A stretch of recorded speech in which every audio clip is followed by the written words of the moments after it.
All right, good evening, friends. It is Tuesday, September 5th, 2023, and we're gathered for the monthly voting meeting of the Athens-Clarke County Mayor and Commission.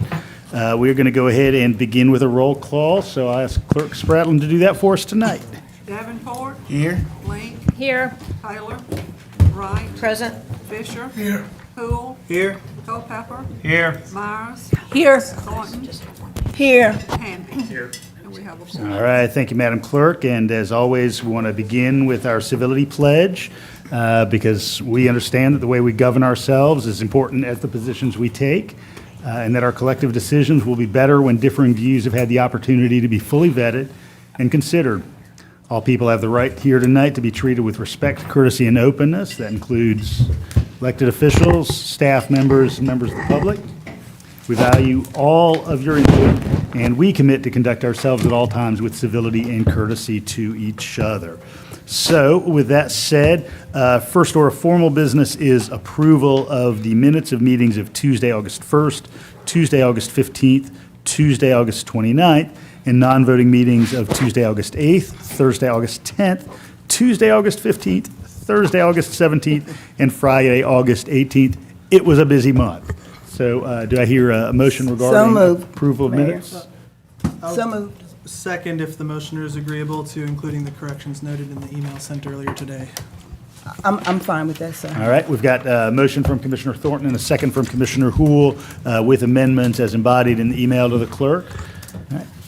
All in favor, please say aye. Aye. Any opposed? Madam Clerk, any written communications tonight? No, we have none. All right, I have one presentation tonight, so I'm going to come down to the clerk's place.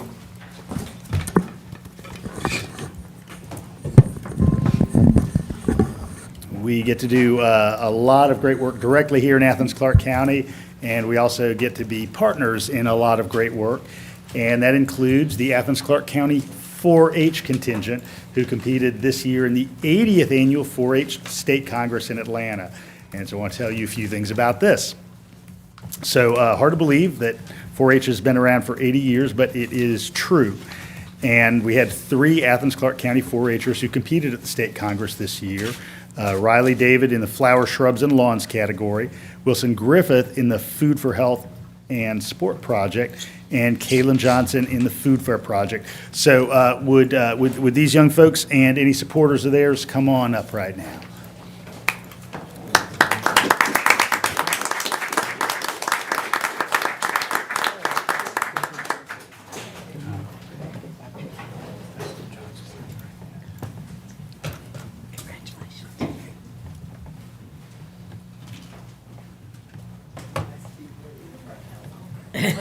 The supporters being alive.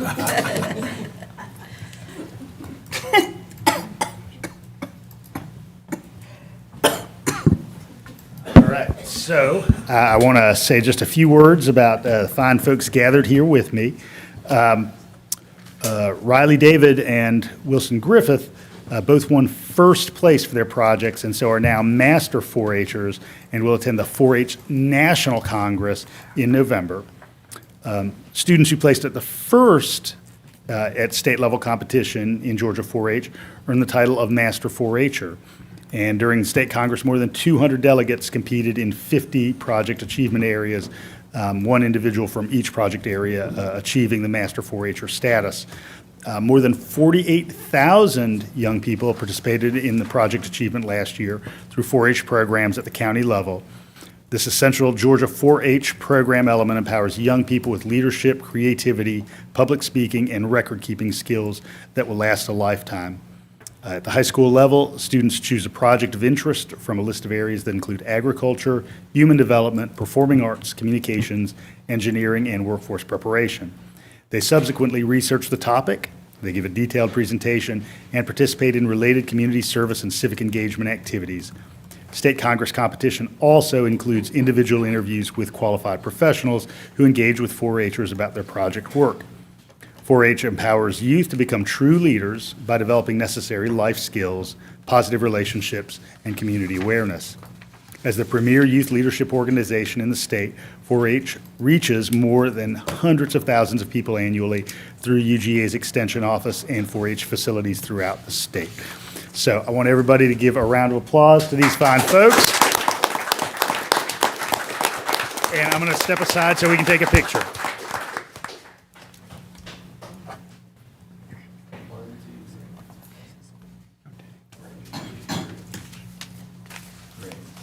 Congratulations.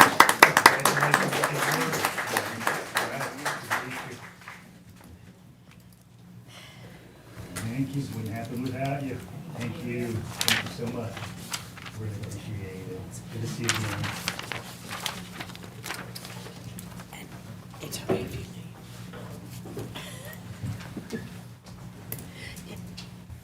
All right. So with no written communications, I want to move on to the first segment of citizen input and note that all input tonight, for which there will be several opportunities, which I'll describe in a moment, effectively take place under the same format. There is a light in front of Clerk Spratlin. It will turn green when it is time for somebody to begin speaking, yellow when somebody has 30 seconds remaining, and red when the 3-minute opportunity is up. There will be an opportunity on the consent agenda, individual opportunities on the 3 planning and zoning items, an opportunity on old and new business, and at the conclusion of the meeting, there will be an opportunity for somebody to speak to any item that is not on our agenda tonight, but for which you are moved to speak. So we're very excited about that, and so again, now is the time for anybody to speak to the consent agenda. And those are items 1 through 9 on our agenda tonight. Is anybody here to speak to any of those items 1 through 9?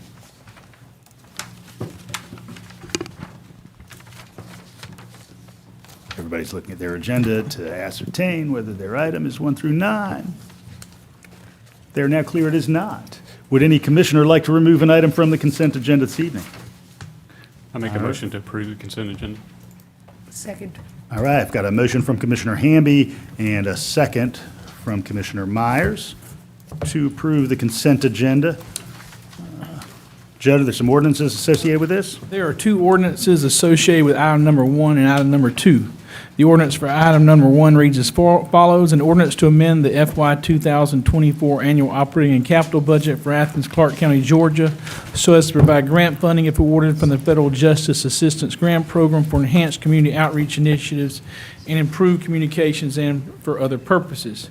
The second ordinance associated with agenda item number 2 reads, an ordinance to amend the FY 2024 annual operating capital budget for Athens-Clarke County, Georgia, so as to provide grant funding if awarded to the Sheriff's Office from the Bureau of Justice Assistance, virtual reality de-escalation site-based initiative for the purpose of a virtual reality training simulator and the hosting of professional instructor-led de-escalation courses and for other purposes. All right, thank you, Judd. I appreciate it. All right, we have a motion and a second on the floor. All in favor, please say aye. Aye. Any opposed? All right, hearing none, motion carries and consent agenda is approved. We're now going to move into planning and zoning items, and as noted, there's individual input on each of these. Item 10 on our agenda is 160 and 170 Whitetail Way. Is there any member of the public who would like to speak to this item?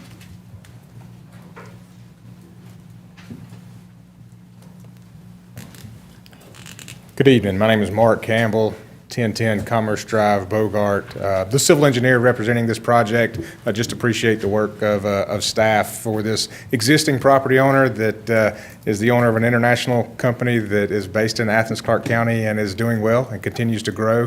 They have existing properties on Commerce Boulevard that they've reached the maximum limit to what they can do there and would like to continue to expand. Thank you for the work of staff and for the Planning Commission for that consideration. I'm happy to answer any questions you might have, but just looking forward to this project. Thank you. Thank you, Mark. I appreciate it. Would anyone else like to speak to 160 or 170 Whitetail Way?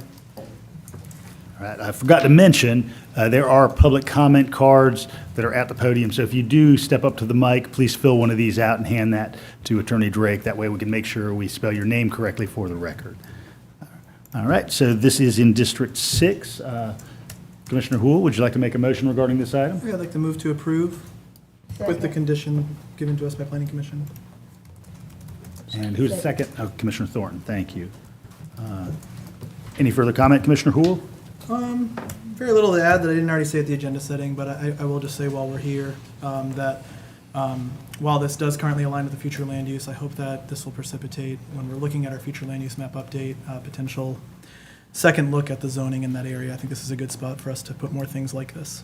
Thank you. Commissioner Thornton, any follow-up? I think a lot was said during the planning, our session, and I do think that we're moving in a direction of just enhancement to the community, and I think it'll be a great enhancement. Thank you. Any other input on this from any member of the body? All right, we've got a motion and a second. I've got an ordinance associated with this. Athens-Clarke County, Georgia, with respect to rezoning 2 parcels of land comprising approximately 22.78 acres in total located at 160, 170 Whitetail Way from EO Employment Office to EI Employment Industrial and for other purposes. All right. All in favor, please say aye. Aye. Are there any opposed? All right, motion carries. We're going to move on to item 11. Item 11 is 2365 Prince Avenue. Is any member of the public here to speak to this item?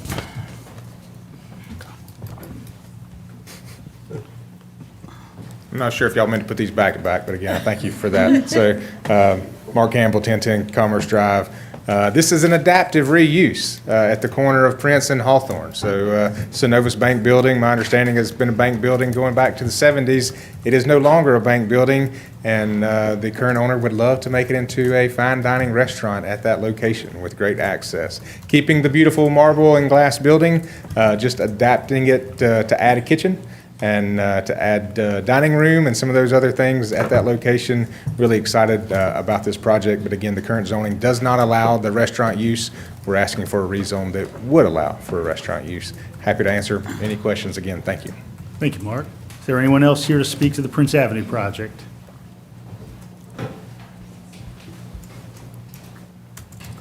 All right, seeing none, Commissioner Fisher, this is in District 5. Would you like to make a motion? I'll make a motion to approve. I'll second. All right, I've got a motion from Commissioner Fisher and second from Commissioner Link. Commissioner Fisher, any comments? Yes, I did have the opportunity to meet with the owner and with Mark, and I think it'll be a great opportunity for a fine dining restaurant in that particular area, which we don't have on that side of the town, on the west side, and I'm really looking forward to it. And I'm really impressed with them trying to keep the fabric of that particular building, especially with all the glass that's there. So I think it's going to be a great restaurant, and the owner is really excited about doing that. I'm really looking forward to them getting started and getting that completed. Thanks, Commissioner. Commissioner Link, any follow-up? Yeah, I mean, this has been my go-to spot to grab cash. It's been my bank branch for a while, and there's very few need for brick and mortar bank facilities these days. I think this is a perfectly good use for the property, and I'm also grateful that they're keeping that building. It does speak to a specific era in architectural history, and it's a great location, so I look forward to seeing what goes there. Thank you. Any other input from any member of the body? All right, we've got an ordinance regarding this as well, of course. An ordinance to amend the Code of Athens-Clarke County, Georgia, with respect to rezoning a parcel of land comprising approximately 2.55 acres located at 2365 Prince Avenue from CO Commercial Office to CN Commercial Neighborhood and for other purposes. Thank you, Judd. All right, with a motion from Commissioner Fisher and a second from Commissioner Link, all in favor, please say aye. Aye. Any opposed? All right, hearing none, motion carries. All right, last planning and zoning item is 1040 U.S. Highway 29 for a cell tower. Is there any member of the public here to speak to this item?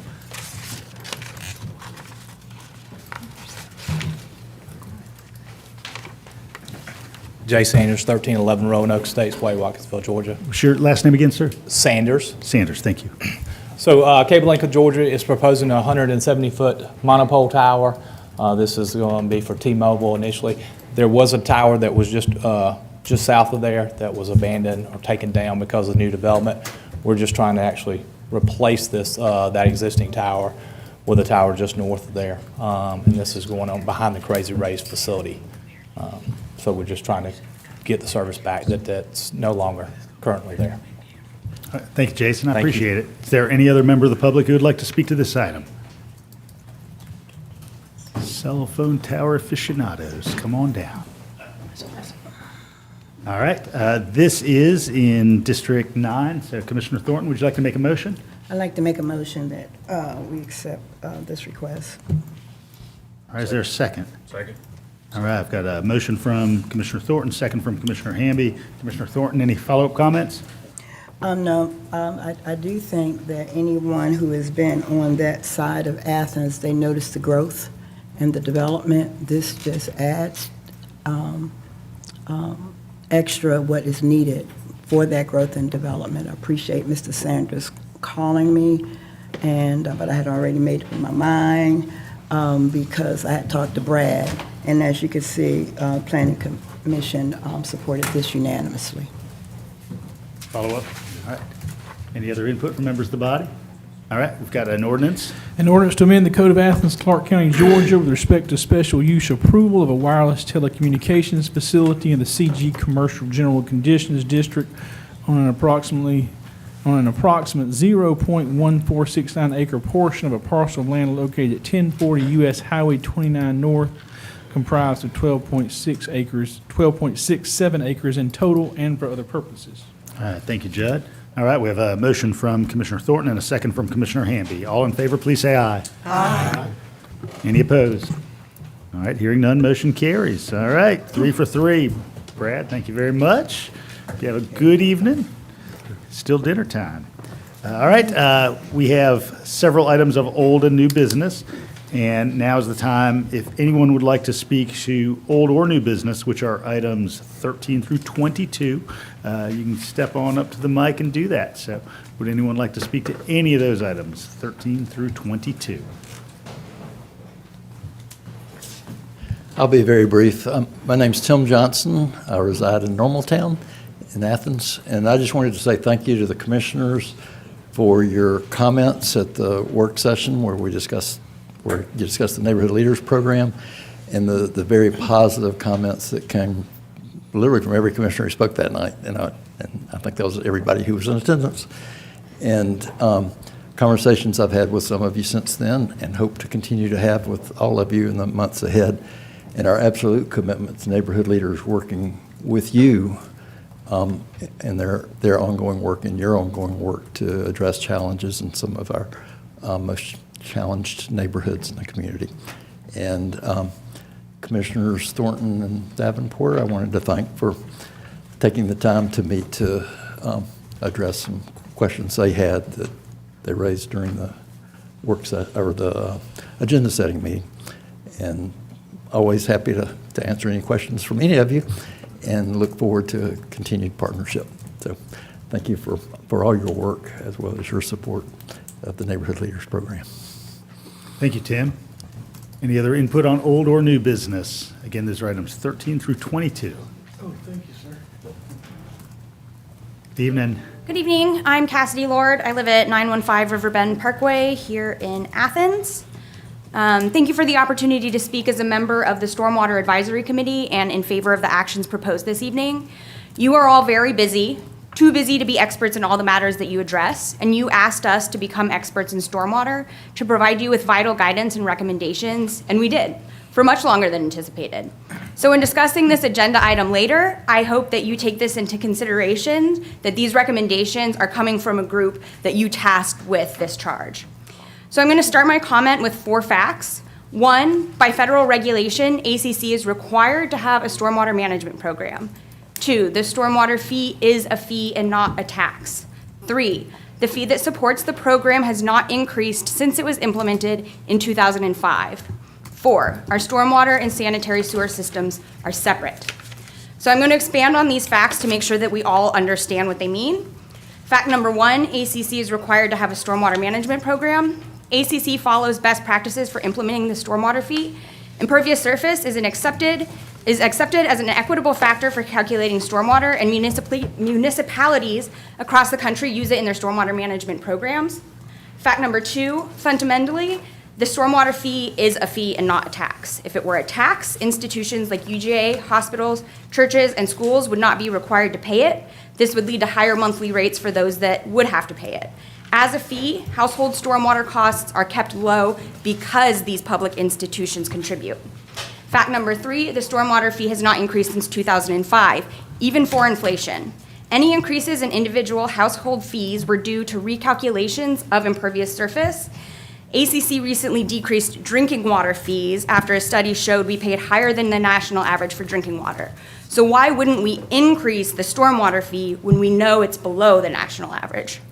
And fact number 4, our stormwater and sanitary sewers are separate. This means the culvert replacements at live stream crossings cannot be funded by increasing stormwater rates. Since this critical infrastructure will continue to age, we need a sustainable funding mechanism that will support upkeep in perpetuity, which bonding will not. If nothing is done, the stormwater management program's costs will exceed their income by 2029. We literally cannot afford to not act. Once runoff enters a streamside drain, the water and the infrastructure that transports it is out of sight and out of mind. And like the runoff itself, the stormwater management program has been misunderstood and neglected. I've lived in Athens since 2013. I interned at the Stormwater Department during undergrad. I was president of the Upper Oconee Watershed Network. I served on the board of Keep Athens-Clarke County Beautiful, and I coordinated the Oconee River Watershed Partnership. I have watched AC struggle with this issue for over a decade. And now, as a Clarke County homeowner with property on the North Oconee River and a stormwater drain in my backyard, I understand firsthand what it's like dealing with stormwater issues on private property. And let me be clear, I am absolutely 100% willing to pay increased stormwater fees as a homeowner in Athens-Clarke County. Thank you, Cassidy. Thank you. Appreciate it. All right, would anyone else like to speak to any item of old or new business, 13 through 22? Evening. Good evening. My name is Ed Lane. I live at 1171 Keeneland Drive. And it has been a privilege to serve on the Stormwater Advisory Committee these past several months and years. And I am a civil engineer and I have been working on projects here in Athens for almost 20 years now. And have gotten to know the fine folks at Public Works and the other city staff and departments working on a lot of stormwater-related items. I'm speaking in support and in favor of agenda item number 17 regarding stormwater financial planning. One principle of city planning that I strongly believe in is that financial responsibility is a prerequisite for long-term prosperity. Currently, we know that there are costs accruing with our stormwater infrastructure. We have maintenance costs, operational costs, and costs of replacement, just to name a few. The stormwater fee implemented in 2005 has not been sufficient to keep up with these costs. Meanwhile, the impacts of our struggling infrastructure has been disproportionately felt by certain citizens or certain areas of town. And this is particularly true and unique of stormwater and how stormwater runoff works, as opposed to more easily individualized services like domestic water, fire service, and sanitary sewer service. So this vote provides an opportunity to bring the true cost of the management of our stormwater infrastructure to public view. And nobody likes for fees to go up. Nobody. It's a huge pain. But one way to look at this that I think can be helpful is that this fee has been going up since 2005 and continues to do so. And now we just have the chance to see this true cost of it and collectively commit to planning to pay for it. So it's a tough action to take, but one that no doubt helps to build long-term prosperity here in Athens. And I thank you for the opportunity to have served on this committee and for being able to speak to you all here tonight. Thank you, Ed.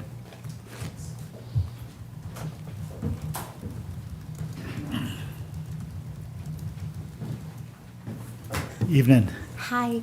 Okay, I've never done this before. I'm nervous. Okay. My name is Jamie Hill, and I just want to start with good evening, Mayor and Commission. I want to start by thanking you and all of the employees of Athens-Clarke County. I feel very fortunate to live here. We have wonderful parks and amazing leisure services, summer camps my kids love, and a fantastic community theater, just to name a few. Programs like these make me very grateful to live in Athens, and I just want to thank you for supporting them.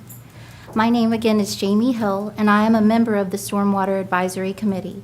I was asked to serve on this committee to represent the individual property owner who is affected by stormwater issues. I have, as Todd calls it, a rusty old pipe on my property that I was unaware of until we started having issues with flooding and compromising my septic system. I never really paid attention to this stuff until it began to affect me. I would drive around the east side and would be angered to see the roadside ditches filled with water and my property being used as stormwater infrastructure. As the problem got worse, the stormwater fee really started to anger me.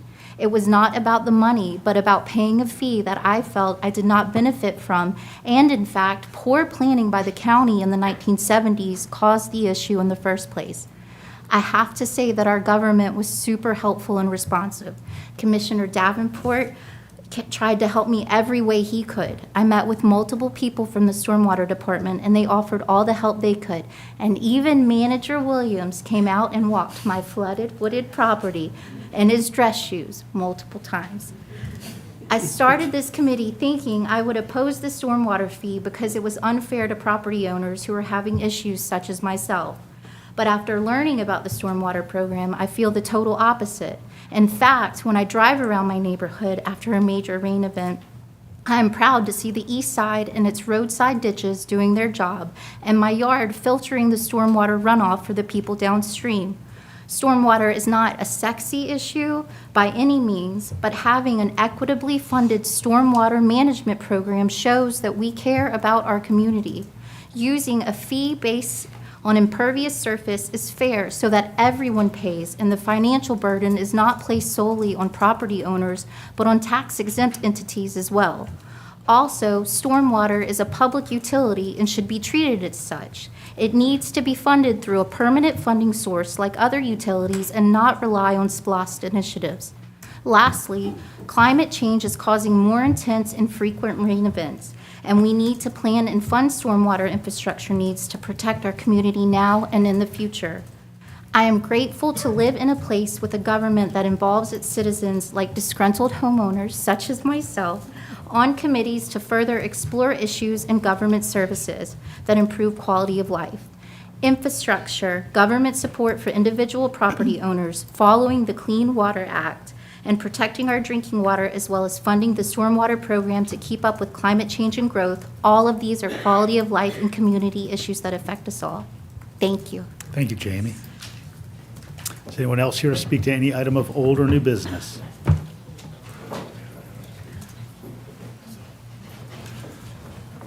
My name is David Hyde, 190 Indale Avenue. I'm on the Stormwater Advisory Committee, participated for, I guess it's been, over a year now or something. So I'm a local builder in Athens, and I've been for 20 years, and I consider myself fortunate to work and live here in our community. Raising kids and owning a small business here is both gratifying and uplifting. But for the past 10 years of my career, I've been more focused on infill and renovation inside the perimeter.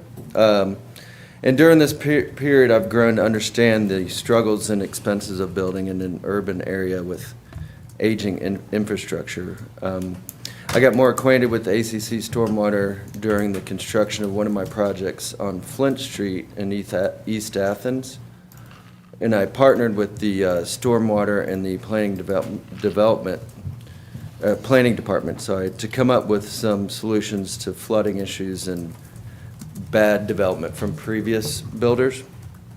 The project I was involved in required cooperation from both those departments and my construction team, and we learned a lot through this process working together, which was, I think, pretty unique, and that's why I was brought here tonight and on the committee. But working with stormwater, we put together a fix, at least partial fix on this project. I did learn that some of the problems we're looking at on this can only be done through more money and more infrastructure, fixing the old infrastructure, because like culverts itself underneath the streets are deteriorating, which is going to lead to property damage and flooding. And our system's been underfooted for quite a while. I think with your help, we can improve this I'm definitely willing to pay more on my bills, so, thank you. Thank you, David. Anyone else here to speak to old or new business tonight?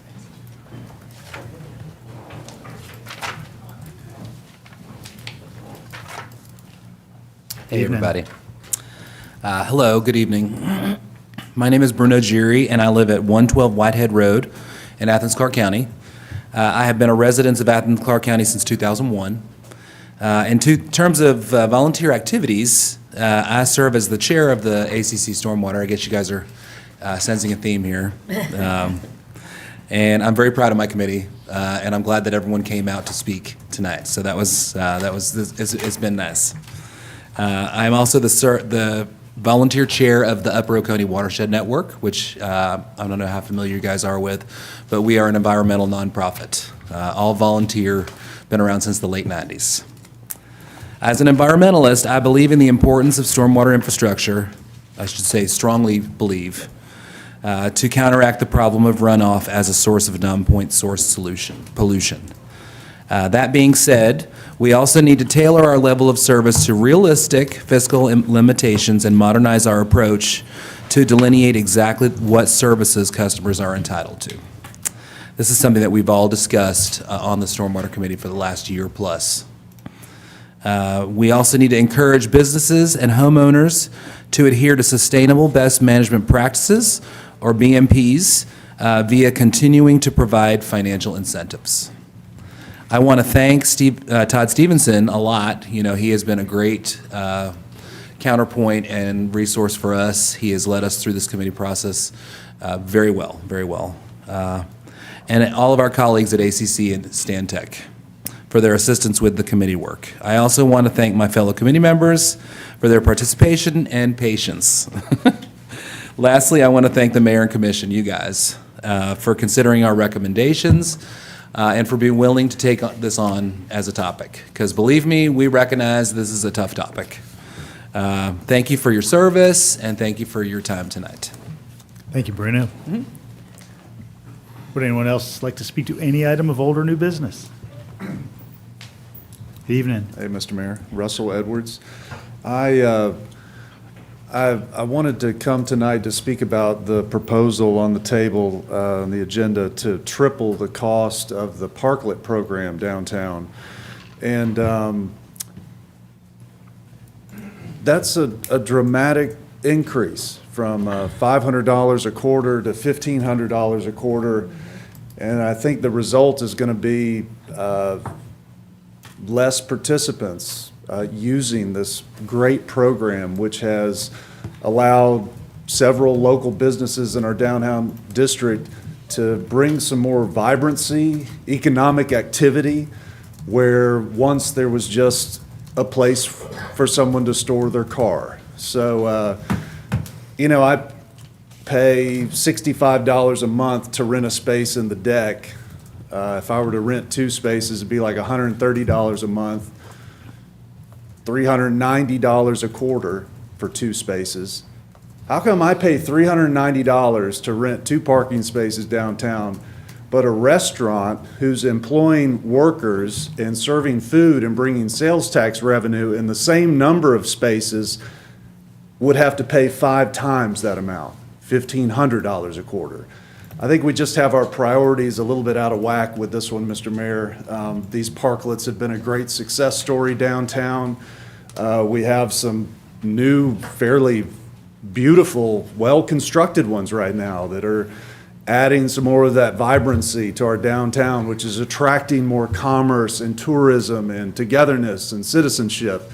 So tripling the price of this car storage area, I think, is just the wrong direction we need to be going in here. Encouraging more of these parklets, encouraging more of this type of commerce is where many other parts of the world are moving towards. So please table this, vote it down, delay it. From what I hear, there's owners not yet aware of this increase, but seeing a tripling of the charge, I think it's just going to take a sledgehammer to this great program downtown. So please, let's go in a different direction. Thanks. Thanks, Russell. Anyone else here to speak to old or new business tonight?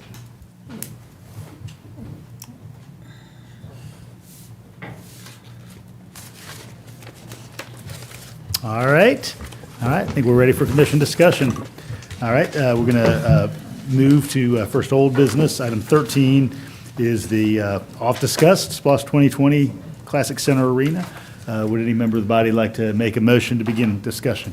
Commissioner Hamby. Sure, Mayor, I'm going to make a motion to approve the CDO with the amended language that includes the public infrastructure cost and maintenance cost.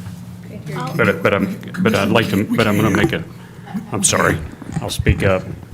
I'm going to make a motion to approve the CDO with the amended language, but I'm going to add another amended language if you want me to do it now. Please to make do. To make that motion. And it's dealing with, and let me find the section here that talks about, it's on page 2 of 2 of the document.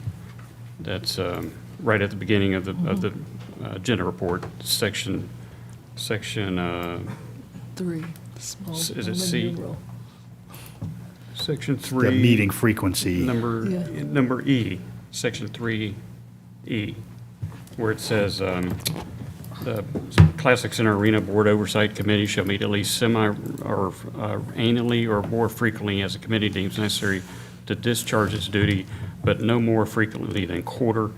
My motion is to strike that, but no more frequently than quarter. So it allows meeting as necessary, even if it is more than a quarter or less than a quarter. So, All right, so motion from Commissioner Hamby. I'll second. All right, I've got a second from Commissioner Link. I'd like to add a second minor amendment to the creation of the Oversight Board. Right now, the creation of the Oversight Board calls for 2 commissioners, a member of the Classic Center Authority, a downtown business owner. I'd like to add a representative of East Athens to that committee. That community is due some of the benefits of this arena, particularly from TAD dollars. It's directly impacted by the construction. It was promised that it would benefit from this facility, and I feel like if a downtown business owner can be on this committee, there should also be a member of the residential community that abuts the facility. I'm fine with that amendment. Commissioner Hamby is fine with that amendment, and just to make sure our definition is very clear, you would mean east of the North Oconee River? Yes, east of the river, a resident of East Athens, the area within the TAD district east of the river. Okay. All right, we've got a motion and a second. Commissioner Hamby, do you want to Sure, provide I any just other want to, context? I just want to thank y'all for giving us extra time to take a look at this and to look at the numbers and to put together the CDO that lays out the oversight committee, the makeup and the charge. And so certainly I think it was time well spent in doing that, and I think it's will be time well spent of the committee as they help shepherd this project through. With the bond issuance part of it. This has been a project that's had some hard challenges, literally and figuratively. The rock has not been cheap, and certainly the Classic Center Authority and the executive director they've really tried to do a lot of different things and try to make this work and happen. And I know we get phone calls about the bonds and the cost escalating and such as that. But hopefully this oversight committee will do its job and look at the bonds and make sure that we have assurances that the taxpayers who are backing these bonds are looked after. And I certainly have full faith and confidence that the Classic Center Authority will make sure that this arena gets built and serves this community well. Thanks, Commissioner. Thank you. Commissioner Link, any follow-up? Yeah, I just want to make sure there's, the EWBI is referred to as an acronym throughout the CDO document. I don't see that it's actually defined in the document. Attorney Drake, can you clarify that for us? It is defined, I actually defined it in the latest CDO, Okay. but it's also defined earlier in the amendment to the February 2023 IGA that the commission Okay. will be approving, but it says, just to clarify, authority may use development revenues to cover the cost of providing an employee well-being initiative in the form of a $15.85 hour wage floor for the authority employees, the EWBI. Okay. It would be helpful if it was defined within each document, so it's not just for the public. I mean, Yeah. if it was. Well, I agree. I did it in Or- the subsequent one. I did it in the subsequent one. I did In not the- do it in the the first update. one. I'm The one looking at you're an old approving- version. The one you're approving tonight, it was defined. So, Okay, okay. I'm looking at I guess an older You're version looking of at it. the first version. Okay, thank you. Yeah, I mean, I just have a few comments. You know, I've had a lot of consternation about this project since the very beginning. Like, I was with the SPLOST Oversight Committee, or the Citizen Committee, and, you know, thinking that it wasn't necessarily appropriate for the SPLOST list, but, you know, it went forward. It was on the list. It's been voted on in referendum by the public. We are committed to building this project. I do believe there will be benefit to the general community, you know, once it's built, but there are a lot of growing pains getting there. And I feel like the community is not fully aware of all the growth that's going to be necessary in order to make this arena even happen, much less be successful. So I just want to, I'm glad to see that oversight committee, and I want some real assurance that the community is going to directly benefit from the arena, that there will be jobs directly marketed to the neighboring community. I'm hoping that through this oversight committee, as it moves forward into operational phase, we can have some direct outreach to the East Athens community and offer up those job opportunities, maybe some youth development opportunities. I know the Classic Center is really active in job development, but I'd like to see a little more outreach to the youth directly, you know, with maybe opportunities for engagement with the arts particularly. You know, we are committed to this project, and I just want to make sure that there is as broad community benefit from it as possible. Thanks, Commissioner. Commissioner Culpepper. I just wanted to make a comment, maybe change one piece of language in what the board's made up of. If we could change it to where it says current or past Classic Center Authority board member. So there's a request of the motioner or seconder for that to be current or past Classic Center Authority board member. Is that? I'm fine with that amendment. I'm fine. All right. So everybody, Section 3AC. okay. All right, Commissioner Thornton? I don't want to make an amendment, I wanted to make a comment. I prefer the comments at this point in the evening, so I welcome that. I actually came here to vote no, because there are things that I just did not feel good about. I thank the mayor and my colleagues that worked through this oversight committee. I'm changing my vote because of an email, well, first, actually seeing the hockey contract in black and white. Thank Mr. Williams. Maybe I missed it before, but I wanted to actually see the contract, and we all have it now. The other reason I was voting no, and I'll say this publicly, I know that when the arena comes to us for TAD dollars, they have to come to get approved. But I do think in the IGA somewhere, we should ensure that Inner East Athens has a larger amount of the TAD dollars. And it was confirmed in the email that we got from Attorney Drake that we can do that. I don't want them to come to us. Some of us may not even be here, and somebody will forget. But I would like to see language in the IGA, and I'll lead it, and I appreciate Commissioner Link's amendment to add someone from that community on the oversight committee, because I don't know all the technical things, but I do know when I was in college how I paid one charge card off with another charge card. That only goes a little bit. That don't go forever. You get in trouble doing that. And to me, if they get a larger sum of TAD dollars, all we're going to be doing is paying the bond. So there's been a lot of financial benefits that the arena is going to reap in with the special districts, the income, the hotel motel. We have to be intentional about those communities that keep getting left out because they're not part of the discussion and they don't know how these issues work. So I'm going to vote for this tonight. I hope that the committee will seriously look at something in the IGA that will explicitly say the percentages for East Athens and the Downtown Authority. I am not going to keep supporting projects and programs and communities, certain communities are always left out. Thank So you. I am voting yes tonight. Any other input tonight? Commissioner Myers.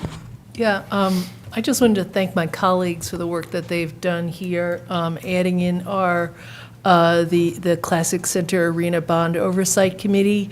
This is a very complex project with a lot of different costs, obviously, but a lot of different revenue streams, with new ones having been added all the time. I think that it behooves us to have this sort of oversight here, and also just the oversight as a way of making sure it's all clearly communicated to the commission, to the government, and to the authority as well. So I want to thank my colleagues for getting that up. And I think also what Commissioner Thornton was bringing up about the TAD monies and the amount of money that has already gone from different sources to the arena is an important one to consider as we're moving forward here. I'm in total agreement with that.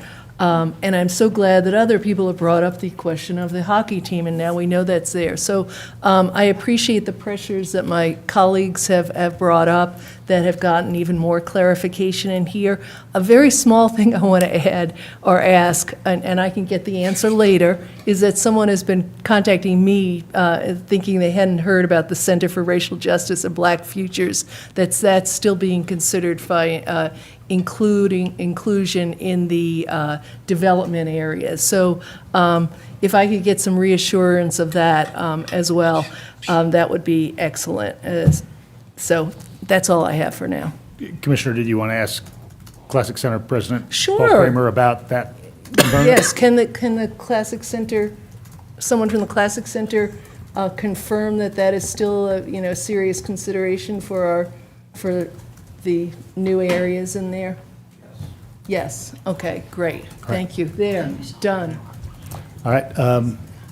We have several ordinances, I believe. Yeah, I just want to clarify that Commissioner Thornton is correct, but we'll have to do that by amending the redevelopment plan, and that can be done just by the commission. It has to be done by resolution. I sent an email out to all the members of the commission, so I'm happy to prepare that for a subsequent agenda to get that done.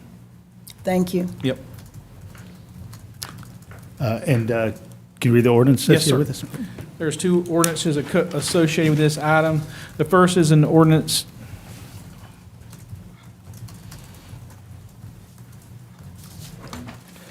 to create the Classic Center Arena Special Service District and for other purposes.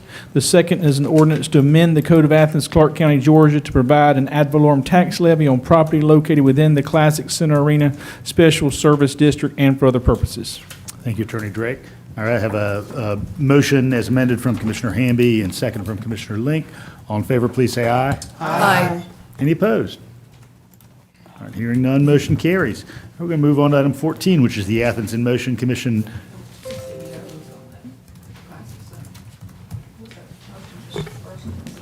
The second. It was for the second one, Madam Clerk. Correct. All right, item 14, the Athens in Motion Commission bylaw amendment. Would any member of the body like to place a motion on the floor? I'd Commissioner like to Myers? place a motion on the floor to approve these bylaw amendments.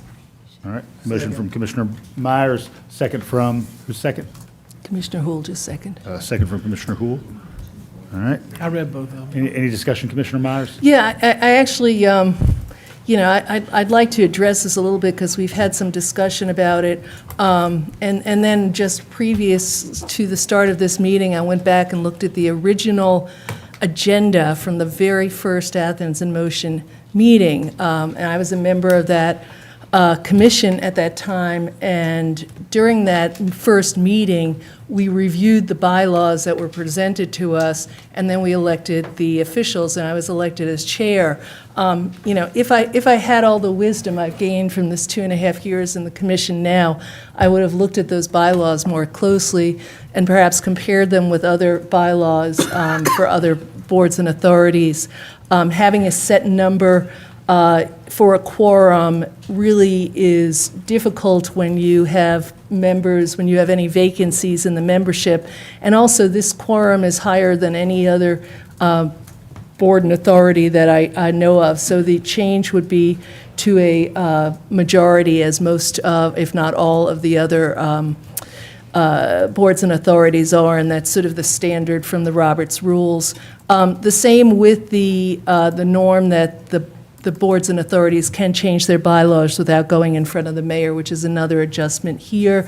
Of course, we do have, as our attorney, I want to thank the attorney's office, has made really clear, we do have the right as commission to not follow those general guidelines, but I would like to argue that this would be the best thing for the commission and help staff as there's a lot of projects with sidewalks and bike lanes that come through for various times to get sort of reviewed and approved for recommendation by Athens in Motion. And I think what I want to do is make sure that the staff who are working with this commission can move forward in an efficient way with the many projects that are funded through our SPLOST programs. Thanks, Commissioner. Commissioner Houle, any follow-up? Not unless there's debate. Okay. All right, we've got a motion and a second. Further, Commissioner Wright? Yes, I appreciate the words from committee member who's now behind the rail on this. I spoke at the agenda setting and pulled this off the consent because I felt that our boards, authorities, and commissions do need our checkpoints, and they are advisory, and to remove our checkpoint from the bylaws is a serious thing, which needs a lot of discussion, and I was going to do a lot of that research about it to put a commission-defined option together to compare it. As Commissioner Myers noted, it's a lot of work to compare the boards, authorities, and commissions. And since the mayor has assigned this very topic to GOC, I feel like that so my substitute motion is going to be to not pass this, table it, or I think to not pass it at this time, because I think the work of GOC is going to help us get consistency across all of them without changing one or two at a time. So my substitute motion is to deny this request at this time. So, but I'm not sure how to tackle that with the GOC. Do you want to hold pending report from GOC on boards, authorities, and commissions? That is exactly what guidance I need on that. So that's my motion, to hold it pending GOC's work on the boards, authorities, and commissions. Thank you. A second? All right, the substitute motion, is there a second? Yeah. All right, I've got a second from Commissioner Thornton. Commissioner Thornton, any follow-up? The only thing I like the idea of it going back to GOC for a more in-depth consideration. I want to just throw out there, we have voted for oversight committee for the arena. AIM should have the same responsibility. There has to be oversight. Whether we agree or disagree, I don't think it's fair to suggest an oversight committee for one group and another group, it's not that important. So that is my reason for suggesting that it goes back to GOC for clarification, because we got to be equitable. We got to be fair. And I know you're just talking about the bylaws, but when you open the door for one thing, anything can come out. So let's be fair and equitable. Just for purpose of clarity, of course, the Classic Center was requesting significant bond financing, and in this case, we're not talking about a bond financing yeah, vehicle. and that's one way, but folk are looking at us, And I can't answer everybody's explanation on why we did this way and why we didn't do it. But if you go back to GOC, let them fix it or come back with a recommendation, I can live with that. And it may be exactly Commissioner Meyer's recommendation, may be exactly the same, but I just would like to have it sealed up.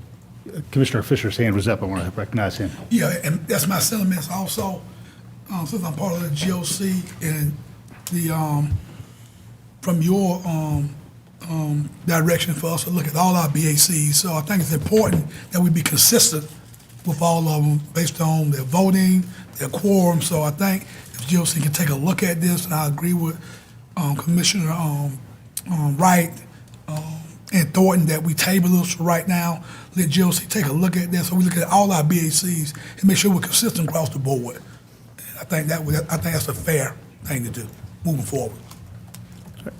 Anyone else before I return to Commissioner Myers, Commissioner Davenport? So, just want to clarification. So, GOC, when we take on BACs, it's gonna be months. It's not gonna be, it may be, I don't know, but it's gonna be a while till we,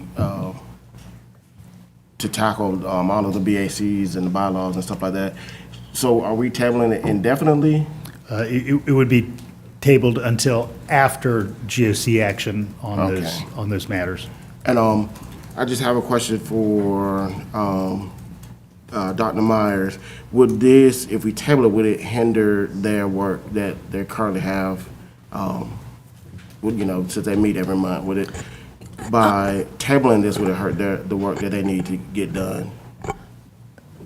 As a former Yes. member, if you could Yeah, respond. I would just say that it may or may not, depending on if they have excellent, if they have perfect attendance between now and then, or better attendance, which I believe from the last meeting they did have better attendance. But really, the motion is actually to make, I agree that it should go to GOC, and I agree that there should be standards, because when I looked across the different boards and authorities and commissions, some had bylaws, some had quorums, et cetera, and in fact, we just established a commission without naming the quorum in it. We had 5 members, so I'm assuming 3 would be the quorum from them. That's the default. So basically, this amendment that's been presented to us is to have them function in a way that's like the other commissions right now, until a time when there is no other commission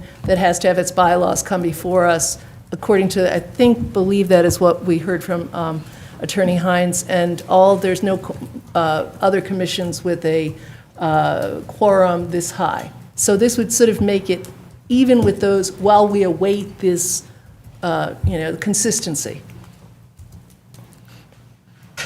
Commissioner Link? Yeah, I could see how not passing this could hold up some of the work of this commission, and especially important work as far as furthering some of our SPLOST projects. But, I do see there could be some concern about this, any amendment or alteration thing must come before the commission. I don't believe it's a bad thing that something like an amendment to bylaws should come before this commission, especially for a committee like this that does do a lot of work.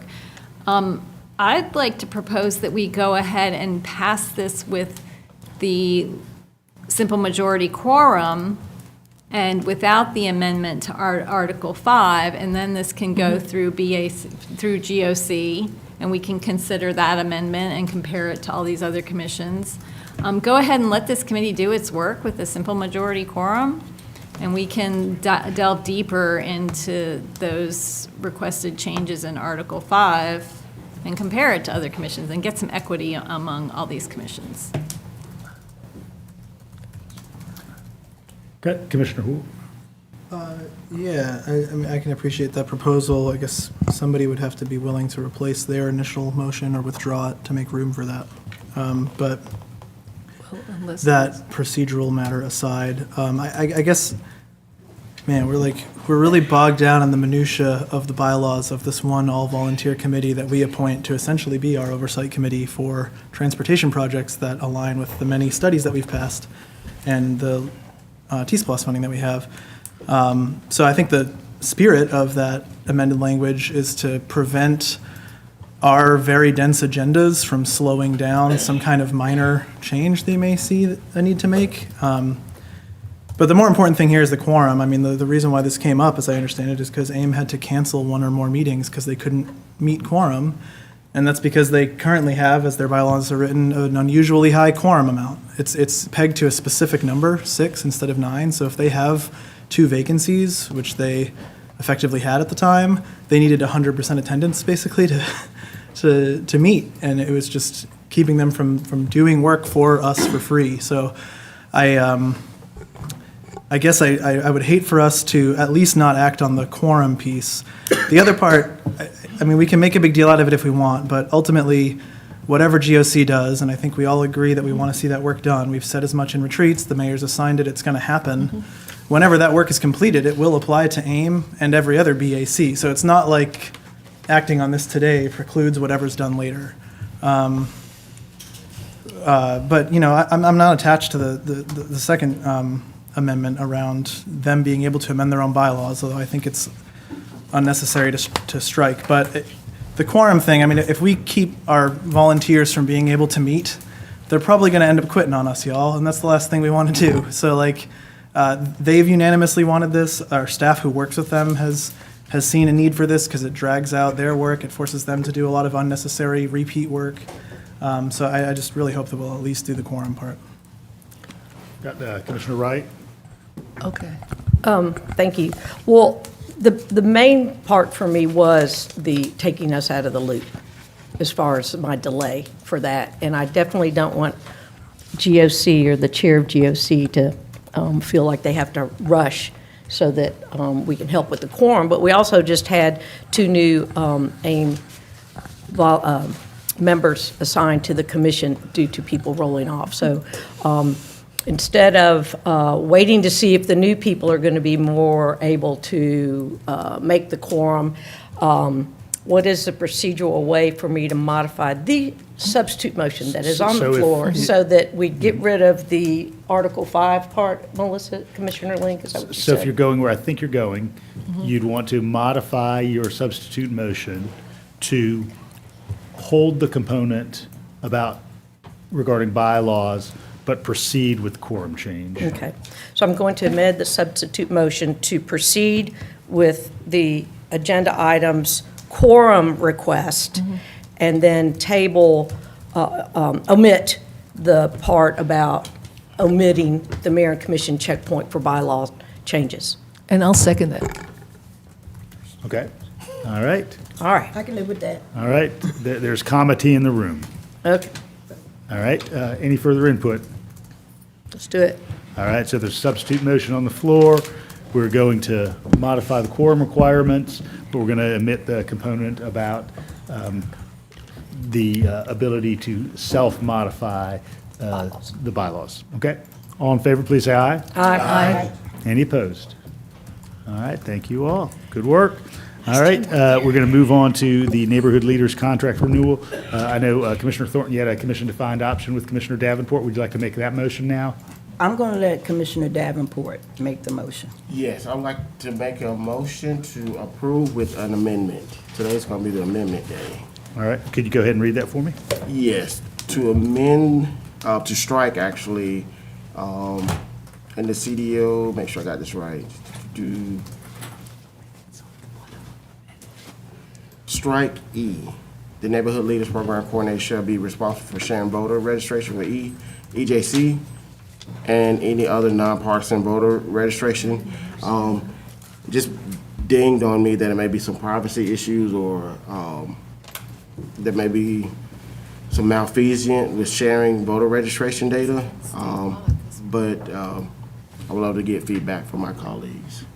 Okay, all right, so motion is to approve the commission-defined option with the exception of the voter registration component. Is there a second? No. I'll second. All right, motion from Commissioner Davenport, second from Commissioner Hool. Did you want to make any further comments, Commissioner Davenport, beyond the text of the motion? Commissioner Hool?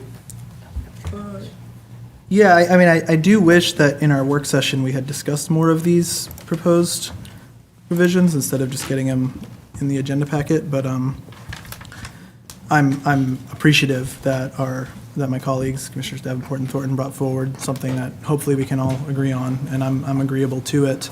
I appreciate the removal of Section E. I did have concerns about that. The way it's worded, it just sounds like we'd be obliging the neighborhood leaders to share all of their information around their voter registration efforts with any nonprofit who asks and defines themselves loosely as a voter registration org. That sounds like a very bad can of worms to open.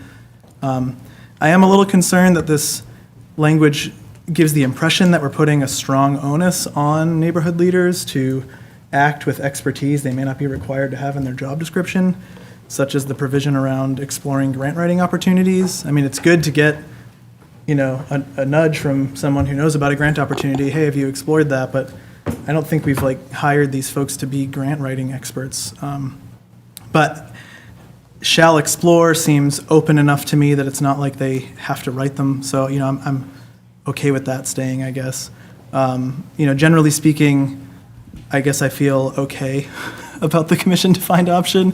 To be honest, I'd prefer to just sort of have approved this last month, but I hope that we can move forward with the proposal put forth by Commissioner Davenport. Thanks. Commissioner Link? Yeah, I appreciate the efforts made here. I think this goes a step forward in the kind of community building vision that a lot of us want to see with the neighborhood leaders. They do a lot of really hard nuts and bolts service work these days, but yeah, if we want empowered communities, we might need a little more of this kind of nudging and hand-holding. I appreciate that voter registration part of it, but yeah, I kind of wonder if it does run afoul of state law after the voter repression law that was passed a couple years ago. I know there are some pretty stringent prohibitions on entities in voter registration. So that's probably best to strike that at this point and maybe, engage more in some training and just information sharing. But yeah, I mean, for the most part, I'm good with this and maybe it can go even further in future years. Thanks, Commissioner. Commissioner Thornton. Thank you, everyone, for your comments. And Commissioner Davenport hit me with this during this meeting. So I'm not as prepared as I would like to try to be. But the voter registration was part of the original, the first contract. It was spelled out that the neighborhood leaders would be involved, and it was spelled out voter registration. Now, one of the things we got laxed in, according to several people who work directly with voter registration, that did not seem to resonate with people who were involved with voting. And so I don't mind rewording that, maybe put something else there, but it needs to be said. And I say that because all of us here are elected officials, and we need to help educate people, and not to get into all that craziness that went on with the stealing of the votes, but educating folk on why they are voting and how it impacts their lives. That was the intent. Now, I don't mind striking it, and I don't have and like I said, if Commissioner Davenport would have told me earlier, I probably could have had some better wording. But it is in the original agreement. They have worked with voter registration sites in the past, but it got lost somewhere. And I was just trying to put it back what the intent was. We want educated voters poor, rich, whatever. We need educated voters. We don't need to just register people and then tell them to go vote in their worst interest. I think it's an empowerment tool. I think it's community engagement. So I would like to have the opportunity to try to reword it in such a way that it is not threatening in the future with all the past problems we've had across the state around voting. Commissioner Houle brought up about the grant writers, and we did use Explore, because a lot of their projects, they do their little the resource fairs, the education they take into schools. A small grant, it might be a $1,000 grant, could help with these resources. This government has to empower folk. We cannot finance folk. We cannot finance. This is not a handout. We need to teach people how to fish for themselves and have fish for more than one day. Commissioner Myers? Yeah, there's so much to respond to here. One, I was going to make an amendment to the language for D about the grant writing in a way that I think, well,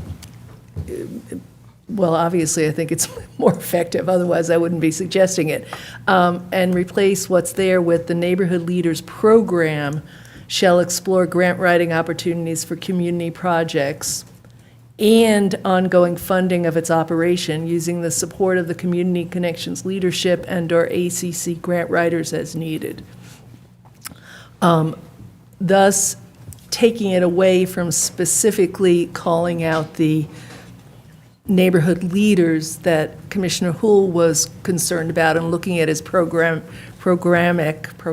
well, the leadership or anyone could be involved in doing that, and also expanding it to looking for some funding opportunities for the program itself. I mean, every year at budget, we talk about this. This came up a couple of years ago, right before I joined, how it was added in terms of the prosperity package. I don't know I think at that point, it wasn't necessarily put in as a new long-standing agenda item that would be here forever, so I'd like to encourage the program to find other sources, funding sources to supplement what's there. And addressing, so I guess I could make that friendly amendment So to you're change asking that. for modification in the language? Yeah, so I was going to write, motion, I was going to move that the motion be amended by adding the words that I Can you say those again? included. 'Cause I'm going to- I said, D, the Neighborhood Leaders Program, so I added 2 words there, then the rest shall explore grant writing opportunities for community projects, that's already there, and ongoing funding of its operations using the support of the Community Connections Leadership and/or ACE. Oh, man, you got to like. Funding its operations using the support. Of the Community Connections Leadership Do you mean- and/or ACC grant writers as needed. Just to clarify, it's Family Connections Leadership. Oh, sorry, Family Connections Leadership, get that? That's a former program in this community. Okay, sorry. Family Connections Youth Leadership. And/or, Yeah, I had to go ahead and change. ACC grant writers as needed. Grant. So the question must, of course, be of the motion, or is that acceptable language, Commissioner Davenport? It's acceptable. It's definitely acceptable. All right, is that okay with you, for you, seconder? Sure, and I can offer up, I just threw together some suggested language to put some kind of section E that I think is meeting what I understand What- Commissioner Thornton to be getting at. So What did you say the 2 words you want to add at the beginning of Commissioner Myers, the what? The Neighborhood Leaders Program.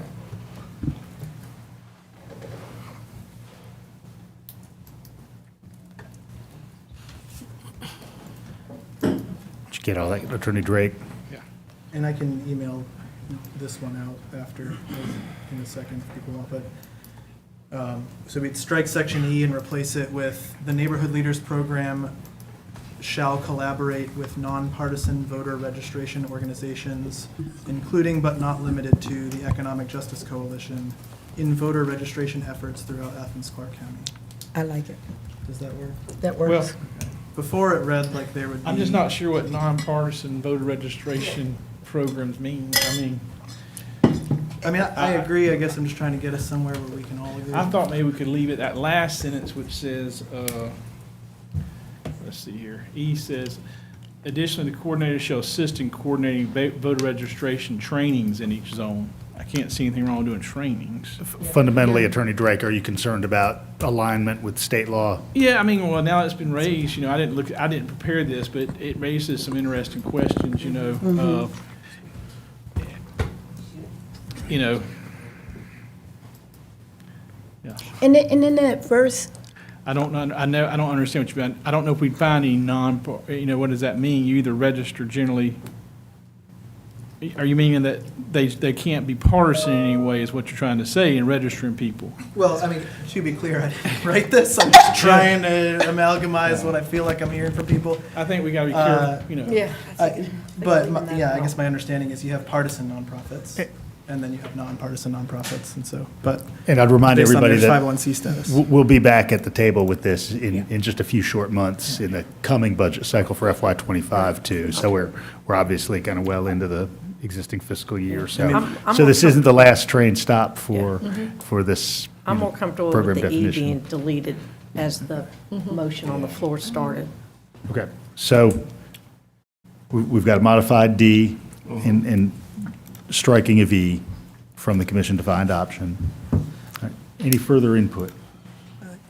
but the civic engagement is already being done then, right? We're done. Okay, I'm good. Okay. Commissioner Houle, any follow-up? Yeah, I'd just like to share with colleagues that I do wish we had a few months between when this was first tabled and when we had our work session on it. I do wish that this was discussed in a more robust fashion during that work session. I feel like we would have been able to move through it more quickly today if that had been done. But I'm glad that hopefully we have something we're happy with now. We will seek a less wordsmithing on the floor version of the discussion next time, my friends. Okay, everybody know where we are? Yes, sir. All right, all in favor, please say aye. Aye. Any opposed? All right, thank you all. All right, we're moving on to item 16. This is recommendations for the lease of the Taylor Grady House. I just want to begin tonight by thanking Commissioner Culpepper, Commissioner Davenport, and Commissioner Wright, who've been on a journey for a couple of years around our space leasing needs generally, including this item. So thank you all for being willing to be on this path. Would any member of the body like to make a motion? Commissioner Wright? Yeah, as chair of the property committee, and we've spent some time since the last meeting talking about this and making sure that Commissioner Link's concerns and details that she was seeking were met. And I think we reached that. And so I make a motion that we go with option A, B, and C. And for all those interested in this topic, the history starts at 1840s, and there's 41 statements in the history department there. Facts and issues of this agenda item, if anybody wants to download it, now's the time. So you'll have this for your reading pleasures. And then the facts and issues start at 1968, and there's 20 of those. So there's plenty of reading material to get people up to speed for it to have a new tenant. I wasn't even around for either of those inauguration dates. So there's a motion from Commissioner Wright. Is there a second? I'll second it. All right, second from Commissioner Culpepper. Thank you, sir. I'm ready to vote. Culpepper, do you want to make any follow-up comments? No, I'm excited to move forward with this. All right, thank you. Commissioner Link? Yeah, I want to thank Commissioner Wright and staff for meeting with me and addressing some of my concerns, and thank the applicants, too. I had a lot of conversations and got a better understanding of the process and how this all went down. You know, I was concerned how the terms seemed to change in the middle of it. I just, you know, this is kind of experimental. We have a completely new entity that formed specifically to, you know, address the use of this property. And I know that they will be renegotiating this lease for next fiscal year, so, you know, those terms could change. So I'll be keeping an eye on this moving forward. You know, this is a really unique property with lots and lots of restrictions on the property. I mean, there's some rooms that really can't be used for much other than show. So I do hope that this government will be open to renegotiation, you know, as we recognize the feasible use of the property and the feasibility of how this organization can market it to the public. And I do feel good about the lease had addressed some impacts on the neighborhood. It's gonna be a hardship on the group that will be renting it, but I think it will keep the neighborhood happy, and I hope that there can be some conversations, some fruitful conversations with Town and Gown on how to work out that use and avoid some of those noise conflicts. So I guess we'll see how it goes over the next few months and see where we are come spring when it's time to renegotiate. Thanks, Commissioner. Commissioner Hamby. Sure, I just wanted to ask Manager Williams a question about the space allocation study, and I know we approved dollars to have that done. Are we expecting that to be completed this year? Yes, sir, in this fiscal year. Okay, okay, good enough. Thank you.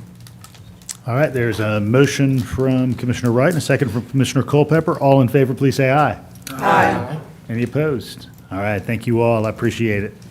All right, item 17 is stormwater financial planning. I do want to thank the many members of the Stormwater Advisory Group who are here, who did work for many years on a complex challenge that has lots of tentacles, as we've seen just in recent months with some of our capital expenditures, and would entertain a motion from the body regarding this item. Commissioner Myers?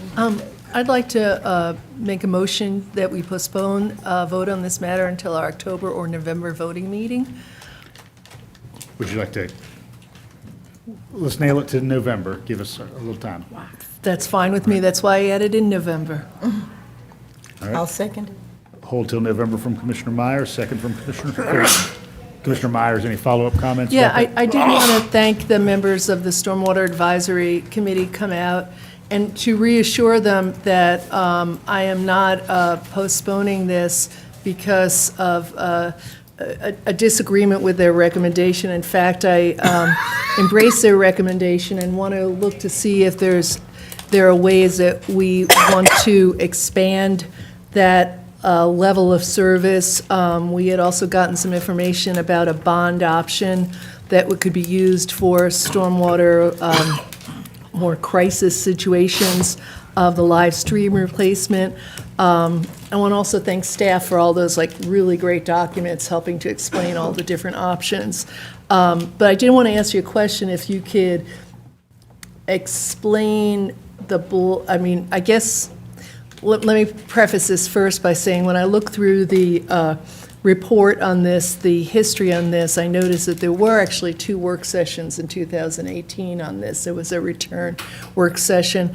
And I also noticed that there were 2 public meetings, and I'm a little, I'd like to understand why we're not having any public meetings on this time, if there was a decision made on that or not, and also ask you if we could either have some way to understand what that bond option is, and maybe just even another discussion, perhaps at a work session, to discuss what those, that highest level of 4, I just still have some questions on that I can put together from having read the materials today and send forth, but I'd like to have some opportunity to discuss that in a public setting as well. Manager Williams? Yes, thank you, Commissioner. So, several things. If you do want to discuss and debate and deliberate over any changes to the level of service, I think that's entirely appropriate. The way that it's currently structured, though, is with respect to the bonds. So we would be coming back to you irrespective of your decision to pursue bonds. What you're asking to do tonight is to approve the level of service, and then, authorize the manager for me to come back to you with a finished ordinance that reads all those things out there. And I would anticipate, we got some quick feedback on what a bond could look like. There needs to be some more discussion on staff, and if we were to come back to you for the approval of the ordinance, we would also bring a separate action within the same agenda item to approve a certain amount, or to authorize us to go and begin a bond package. So there's still another step left, is my whole point, just depending on what level of specificity you want to deliberate on. I just need to understand more about the bond and how that would be paid back. As the way I read it, it was also like the bond would be used for the live stream replacement program. We have some money in there from a T-SPLOST program. Would that mean that we would not need money for a T-SPLOST program? Could we put money on our next T-SPLOST program that would then be used to pay some of that bond back? So I need to understand some of that more, and I guess I also need to have a forum where I can understand that option 4 and ask some more questions back and forth. The documents you sent were very, very helpful. I even got some printed from our clerk of commission here in color, so I could see all the different gradations you gave us to understand those 2 different options, so I really appreciate that. And I'd like to see what my colleagues have to say on this. And you asked one question, I think, about the about T-SPLOST, if it could be used to pay the bonds.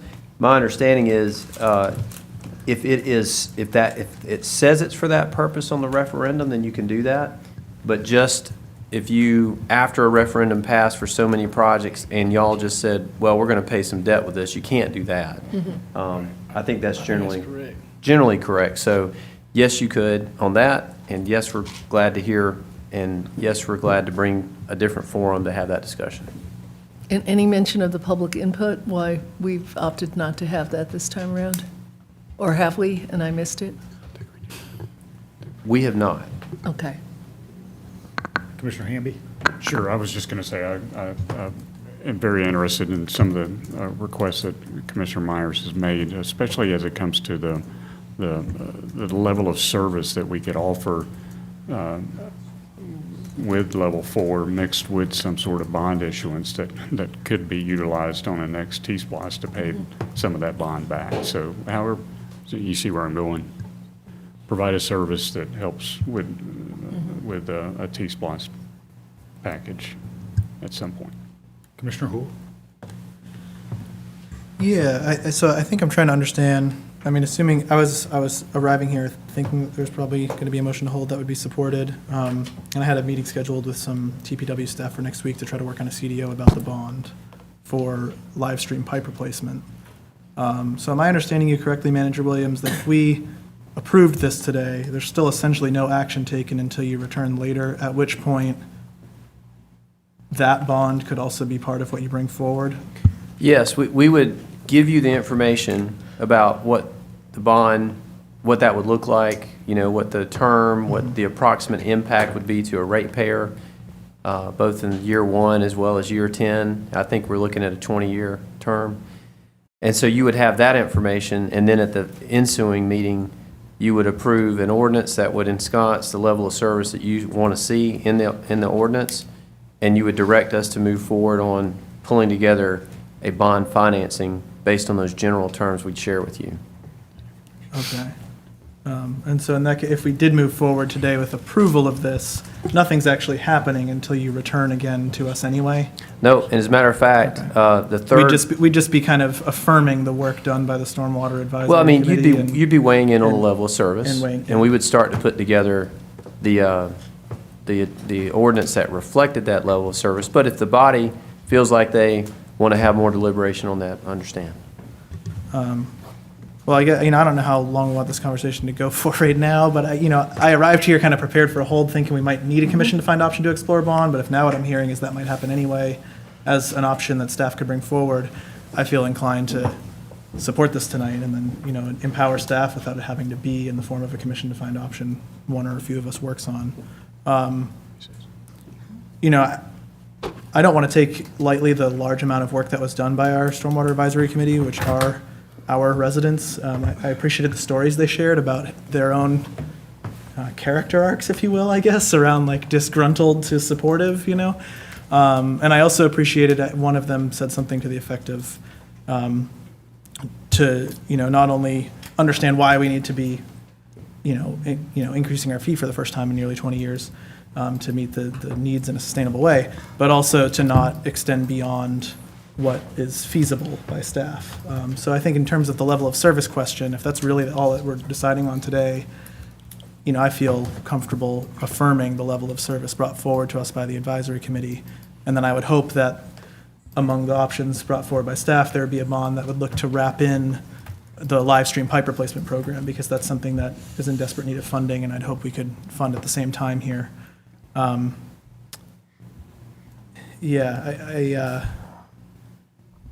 I guess I'd be curious to hear others' thoughts, but Manager Williams, I don't know if I'll make a observation. substitute motion right now to approve without hearing what other people have to say about it, but the last thing I'd like to say, if I may, sorry, is just this idea of public input sessions.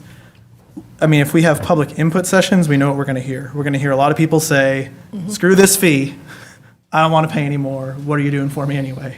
So I think we might do better to maybe frame them as public information sessions, and to limit them to just one or two and have one of them recorded, similar to how we did with the affordable housing. And perhaps if the wonderful advisory committee members who came here to testify would be so willing to, do so again on a video, or perhaps Public Information Office can splice together comments from tonight. But, I'm personally just not interested in getting a survey that takes up a bunch of staff time to hear from a bunch of people that they don't want to see the fee go up. Like, we know we have to somehow pay for this infrastructure, so. Thank you. Manager Williams. Thanks, Mayor. Commissioner Myers, I didn't answer one of your questions, but the $16 million figure that was projected as what we needed to do to catch up on these live stream, all current SPLOST and T-SPLOST funds have been netted out of that figure. So the staff did take into account what the need is in capital dollars, existing sources that we already have in hand, thanks to the mayor and commission, and this would be what would be the rest of it. I saw that. That was in the reports. Thank you. And just, I think as a approximate calendar note, it would probably be in calendar 2026 when we begin preparing the next T-SPLOST, I think, based on where we are now. That's right. Commissioner Wright? Yes, I want to just remind everybody, this agenda title is Stormwater Financial Planning. And I appreciate the details that we're sharing here, and I will make a substitute motion for us to move this forward as the agenda item. I'm not sure why it's option 2, A, B, C, but I think it's what the recommendation in the staff report. I think we should move this forward because it is coming back with additional details for the additional level of service that we have been sort of batting around since the work session. But, so I put a substitute motion, I'm picking up where you had left off. All right, so substitute Move motion forward as presented. from Commissioner Wright, second from Commissioner Houle. Yeah, and with all due respect, to more time and the different additional details, those are coming, from what I'm hearing, as is. Commissioner Hamby. Sure, thank you, Mayor. I appreciate that, but I also appreciate Commissioner Myers pointing out that, with the additional information, we might be able to have a financial plan that's a bit more inclusive, and it allows us to have a bit more information so that we can make a really good decision on the level of service. So we're doing the planning already without having to vote on it, really. I mean, we're just asking to provide more information so we can make a really good decision on that level of service. We know we want the level of service that's recommended now, but with additional bond issuance and how that could help add a higher level of service, that's what I'm interested in seeing.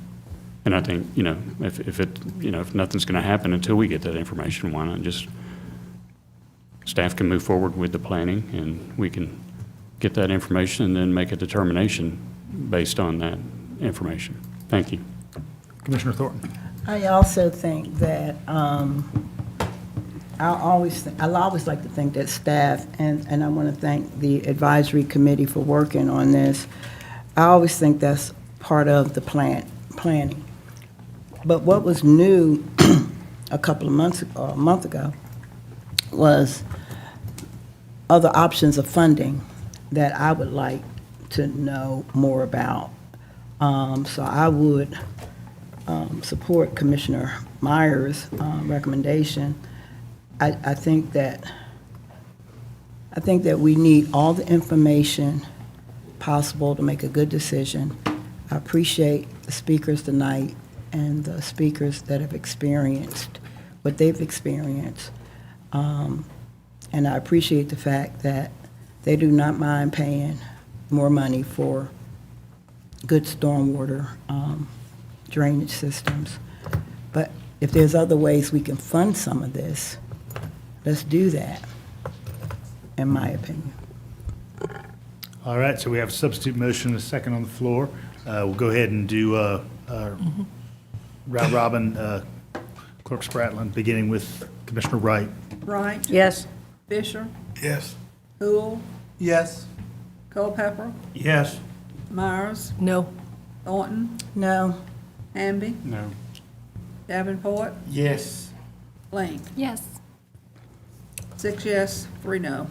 All right, motion carries 6-3. Thank you all. And again, while kind of the original motion to hold failed, one suggestion I'd have is that when staff models this version, if we want to see in their return to us some enhanced service, I think we'll have that opportunity. All right, item 18 is the SPLOST Project 23 from 2011 SPLOST, Subproject 8 Construction Services Contract for the ACC Library and on-call solar photovoltaic systems services contract award. Motion to approve. Second. I've got a motion from Commissioner Hamby and a second from Commissioner Hool. Commissioner Hamby? Good to vote. Commissioner Hool? Glad to see more solar. I thought we had actually put this on consent in our agenda setting. I think we didn't have a contract yet. I think that was what we were waiting on. Okay. Commissioner Myers? Yeah, I just wanted to see if the manager's office had any sort of clarifying information. I'm going to support this. I think the rate of return is okay, but the cost went up significantly. I think almost $500,000 between the, did I read that correctly? And I guess maybe that's to go to the solar arrays that are in the parking lot versus the ones that were on the roof? Yes, and while there is additional cost there, there is certainly some avoided cost, and I appreciate you bringing that up. So what everyone should know is a few years ago, the library roof needed to be replaced, and the replacement cost was pretty extensive. And at the time, staff recommended, and I think the mayor and commission agreed, to rehab the roof, which bought another 8 to 10 years. The library obviously is a candidate for solar.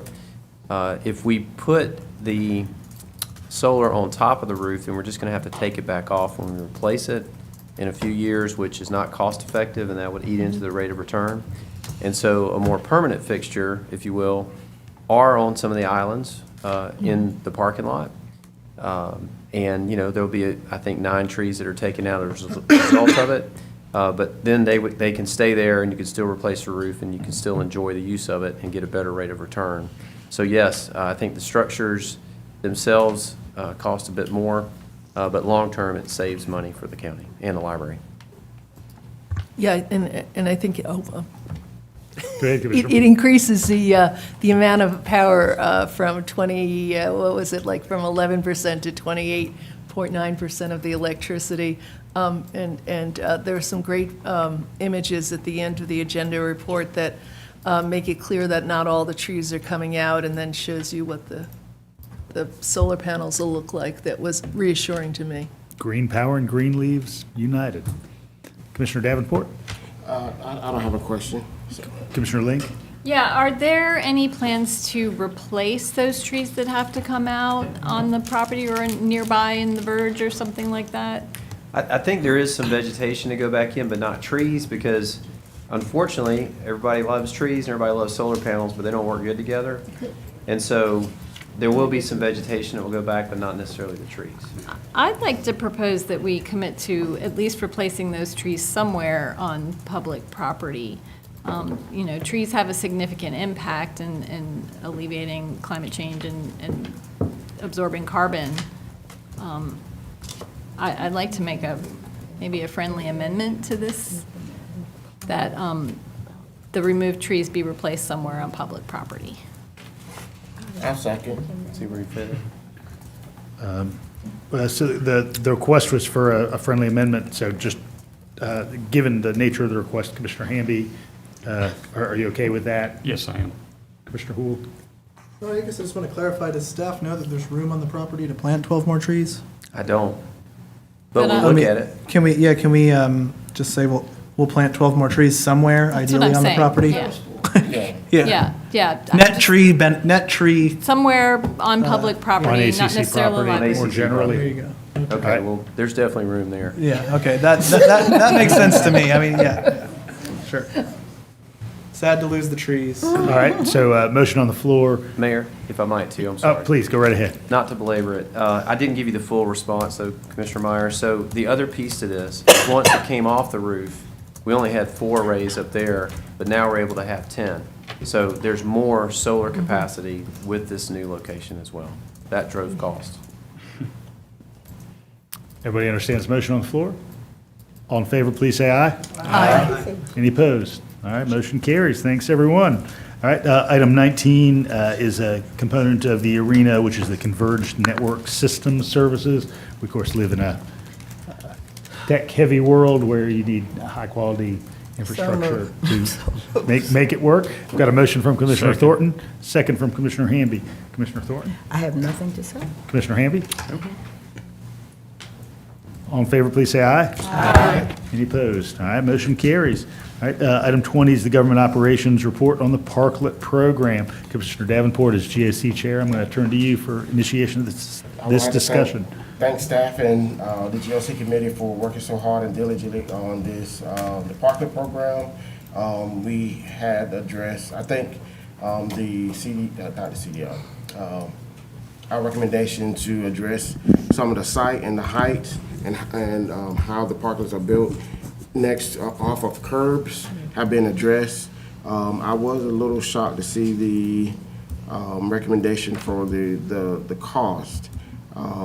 We wanted to help ADDA and the government recoup some of the costs for the loss of the parking spaces, but I do think the quarterly fee, tripling of the quarterly fee will actually decentivize the Parklet Program.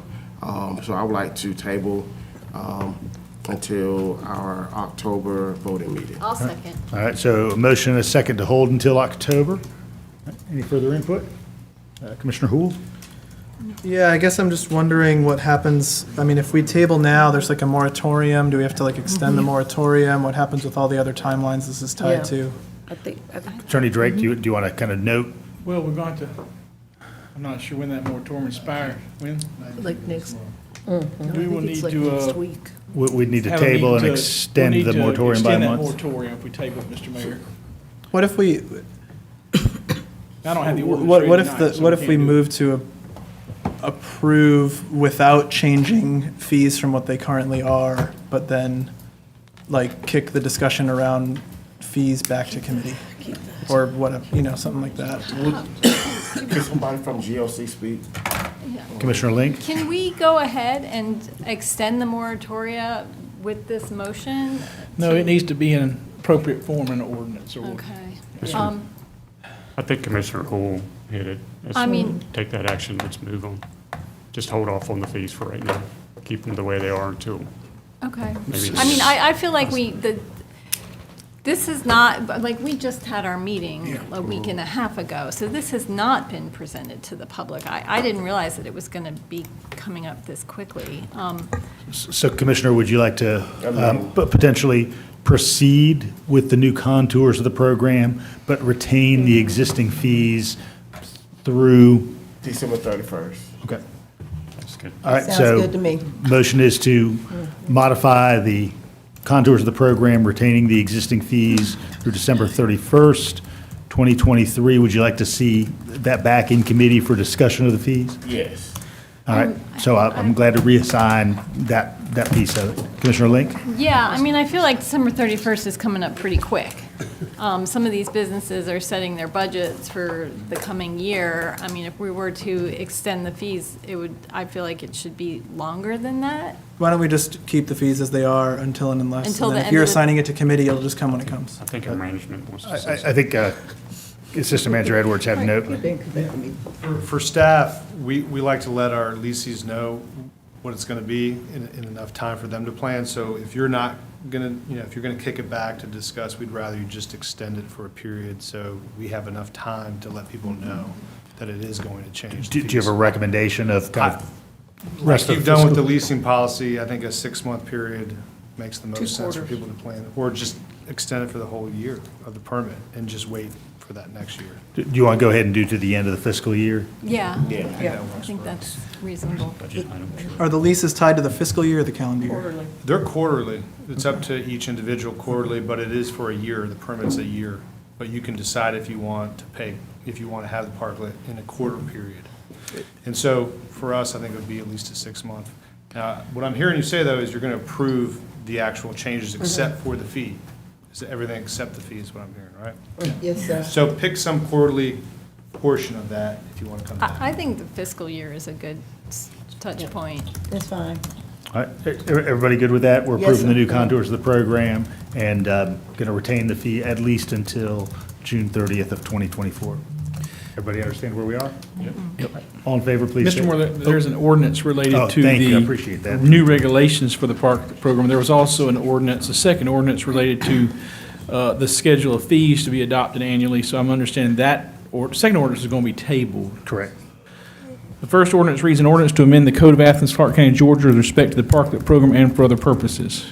All right, thank you, I appreciate that. All right, all in favor, please say aye. Aye. Any opposed? All right, motion carries. All right, we have 2 items of new business, so at this point, I need a motion for suspension of rules. So move. Second. All right, I've got a motion from Commissioner Hamby, second from Commissioner Myers for suspension of rules. All in favor, please say aye. Aye. Any opposed? All right, motion carries. It's wide open right now. All right, item 21 is the Georgia Accountability Court funding programs grant. You know, these often don't come aligned with our normal agenda cycle, so the state has opened up this funding opportunity, and so this would just allow us to continue our range of accountability Motion to courts. approve. Motion from Commissioner Hamby. Second. Second from Commissioner Wright. Is there an ordinance associated with this, Attorney Drake? No, I just looked, I did not see one, Mr. Okay, Mayor. just wanted to make sure. All right, any further input? Sure, I'll just go make one comment just about the accountability courts and the work that the courts in our district do as far as providing, the felony drug court, the treatment accountability court that Judge Norris works on, the Veterans Court of Patrick Haggard, and DUI court, and the Family Dependency Court. I mean, our courts are good partners in helping us find solutions to situations this community faces, but also situations that individuals face in their life. So glad to support this. Thanks, Commissioner Hamby. True. All in favor, please say aye. Aye. Any opposed? All right, motion carries. All right, second item, new business, is a settlement resolution. Entertain a motion regarding this item. So move. Is there a second? Yes, second. All right, I've got a motion from Commissioner Hamby, second from Commissioner Wright. Any narrative input? Nope. No? All in favor, please say aye. Aye. Any opposed? All right, motion carries. All right, thanks, everyone. Good work tonight. All right, now is the time, residents of Athens-Clarke County, when you may approach the podium if you have input on any item that was not on tonight's agenda. And the terms of input are the same as prior, 30 minutes. Light will turn green when you begin speaking, yellow when you have 30 seconds remaining, and red when your 3 minutes is concluded. Good evening. Thank you. I'm concerned about the solar panel vote that was just taken. I guess, cutting down trees that are providing shade in a parking lot to then put up solar panels kind of seems to be at odds with each other. And I'm wondering why we haven't explored erecting the panels just over the parking spots. We see panels go in all over the world. They put them over the actual parking spot so you can park underneath it, so it will provide actually more shade to the parking lot. Or just wait until we fix the roof, then put the panels on. I just think we're maybe going down the wrong road here, cutting down all these trees in the parking lot. I mean, it's a significant number. I was looking at the map. So maybe slow it down a little bit more, see if we can create like a shade structure over actual parking lots, over asphalt, and put the panels on top of those, instead of just kind of cutting trees out from the library. There's some nice mature shade trees there. I think maybe we could figure out a better solution here. So maybe a motion to consider would be in order. Thanks, y'all. Thank you, Russell. Evening. Honorable Mayor and Commissioners.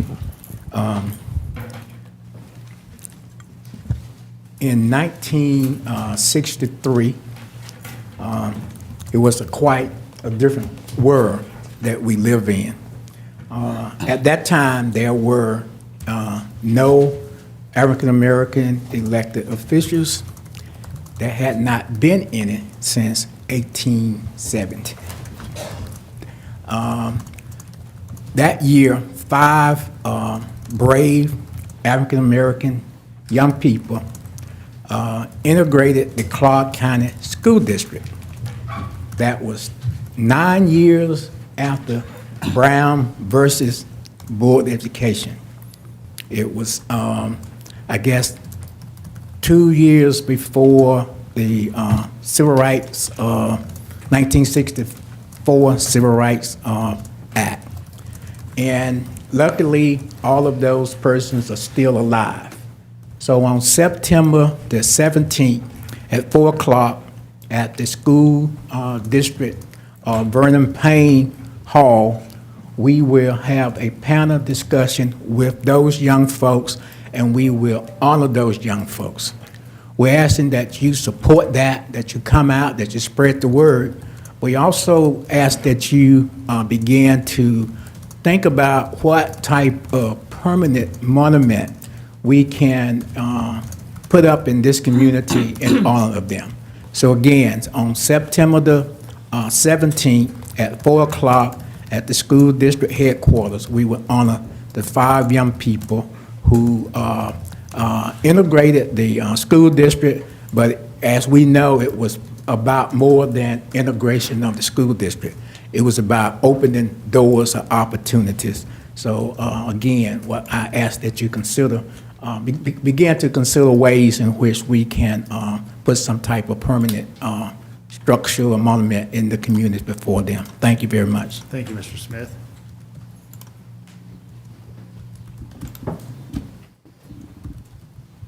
Evening. Evening.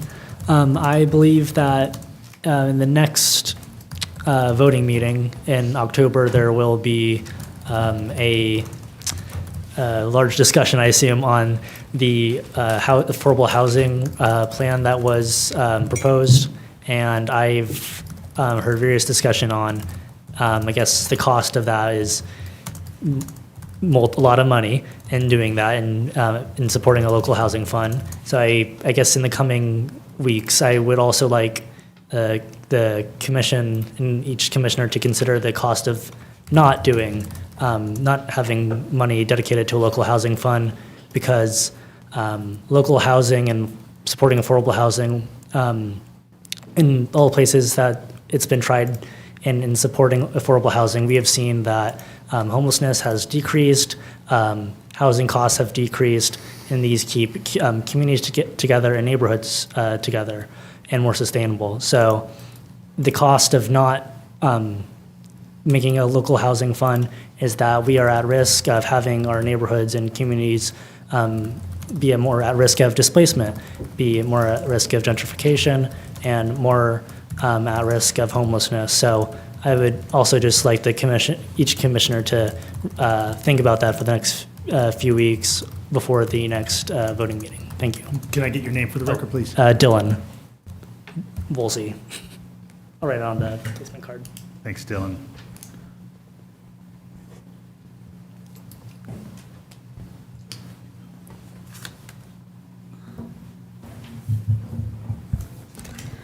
Good evening. My name is Lori Duke, 419 Millage Terrace.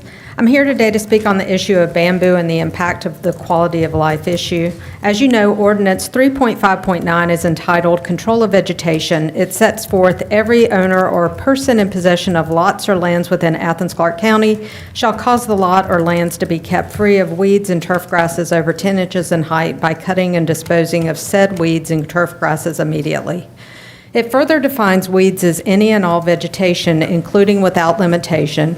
Note the words without limitation: honeysuckle, kudzu, jimsoo, burdock, ragweed, thistle, cocklebur, dandelion, crabgrass, and Johnson grass that is not managed or maintained by the owner. The ordinance goes on to state vegetation within managed natural landscapes shall not be permitted to overhang or encroach onto any public or private properties or public sidewalks or streets adjacent to such lots or lands.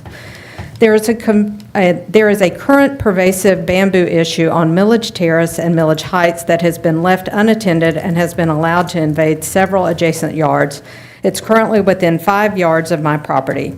My neighbors and I addressed this issue with the city manager in June 2022, and the response was that they could not enforce the ordinance in this case since the ordinance did not specifically mention bamboo.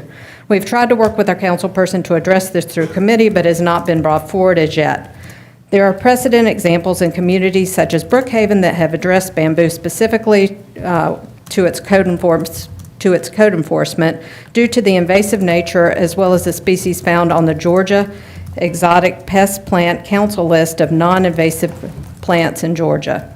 Bamboo is classified as a grass. It is extremely invasive. It grows rapidly, and root barriers up to 3 to 4 feet must be installed to prevent growth in unwanted areas.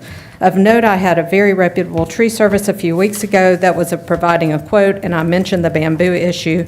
They noted they had a customer that put a concrete barrier 4 feet down and also exchanged the dirt in an attempt to thwart bamboo from coming from an adjacent yard. This extreme measure was not successful. Bamboo and other invasive plants can negatively affect property values as well as result in unnecessary costs to property owners that want to have nice yards to enjoy. In addition, property taxes have risen substantially, so even more, we should have quality of life measures to protect our financial investments. Having invasive bamboo is a much more serious issue than having grass 10 inches in height. This is a serious issue that is causing property owners to resort to drastic measures and incur thousands of dollars of costs for issues created by neighbors allowing bamboo and other plants created by neighbors allowing bamboo and other invasive plant growth in their yards.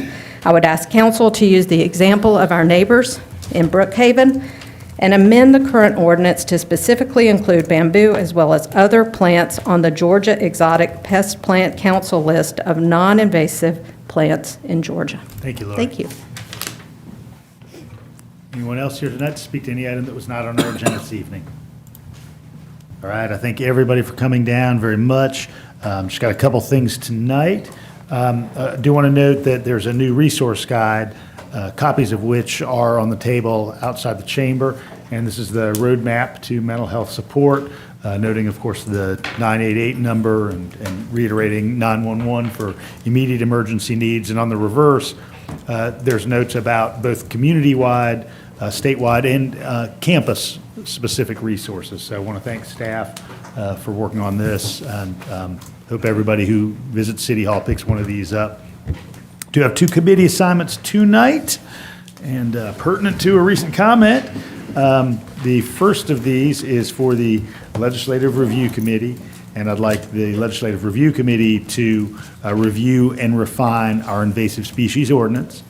The second assignment is for government operations, and pursuant to a line item in our FY24 current fiscal year budget, I'd like GOC to prioritize our unpaved roads so that we can begin to work on those.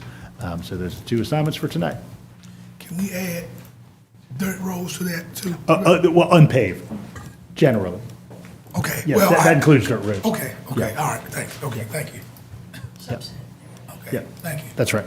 All right, want to go ahead and see if there's any input tonight from any of our charter officers. Manager Williams? Yes, sir. Thank you, Mayor. Let me clarify a comment I made earlier so as not to cause confusion. So I got some clarification.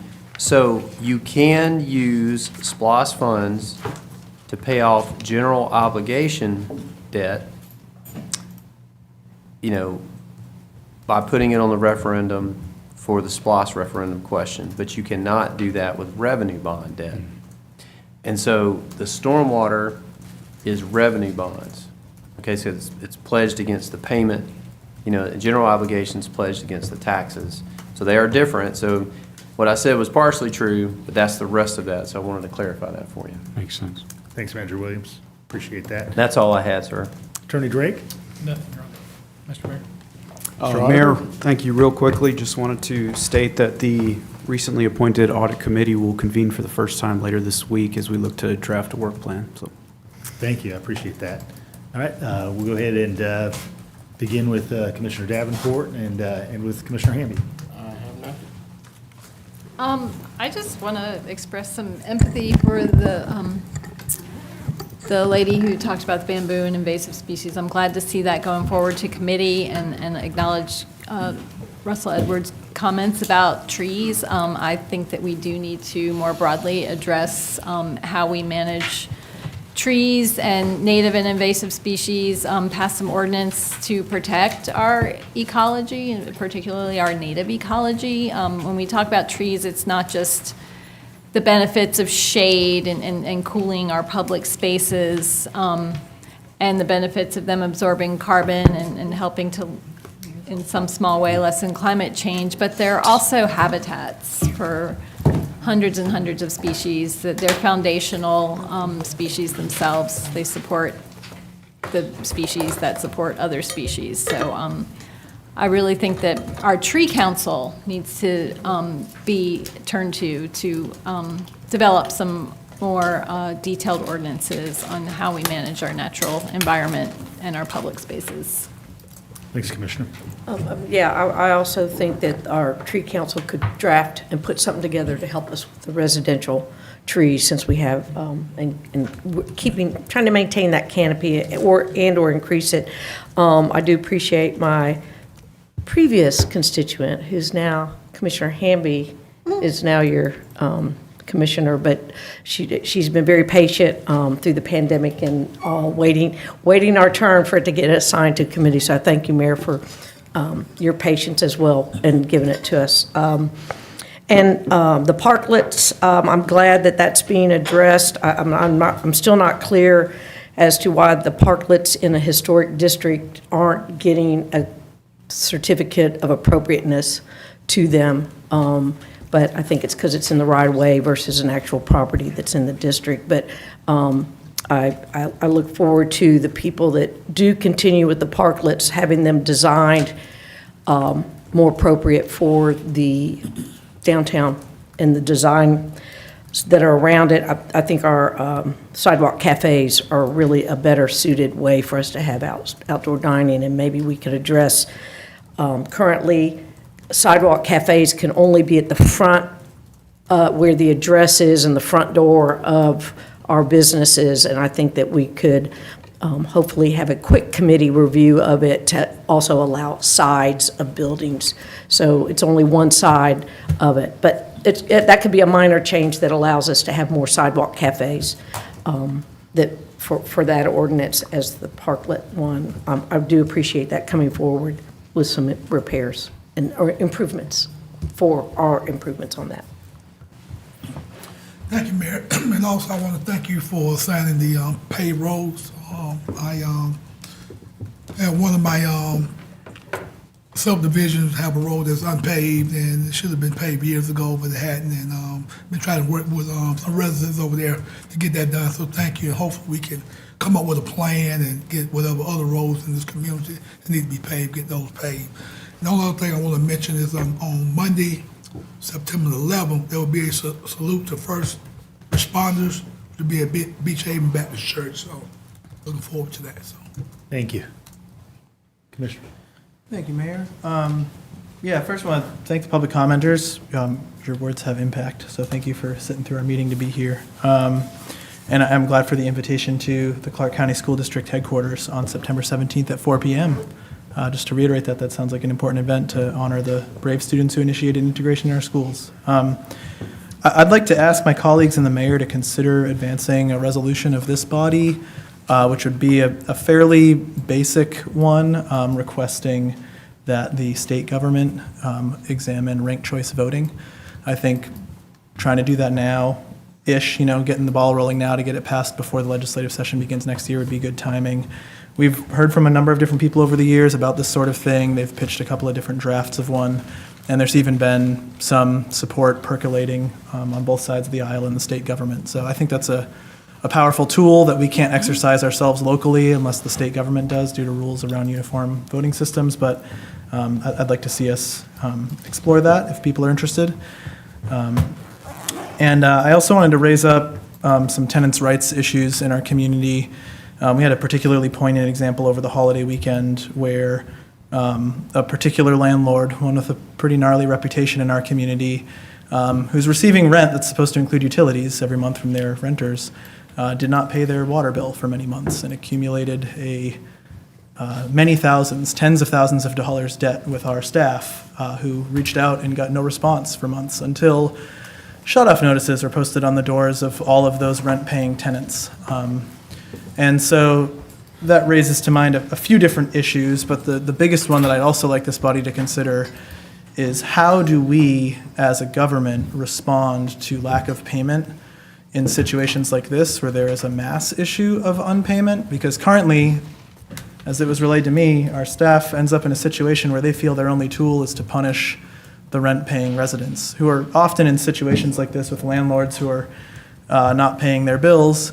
The landlords aren't paying the bills that they're supposed to be paying, that they've been paid to pay. I mean, whether that constitutes theft or not might be a good question for some attorneys, but certainly I would hate for us to punish people who are probably only staying in such a situation because they struggle to afford anywhere else to go.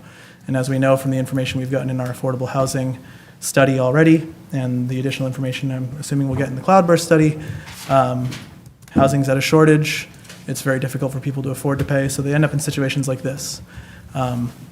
So I'm glad that this particular situation got resolved in time, just in the nick of time, it seems like, over a holiday weekend.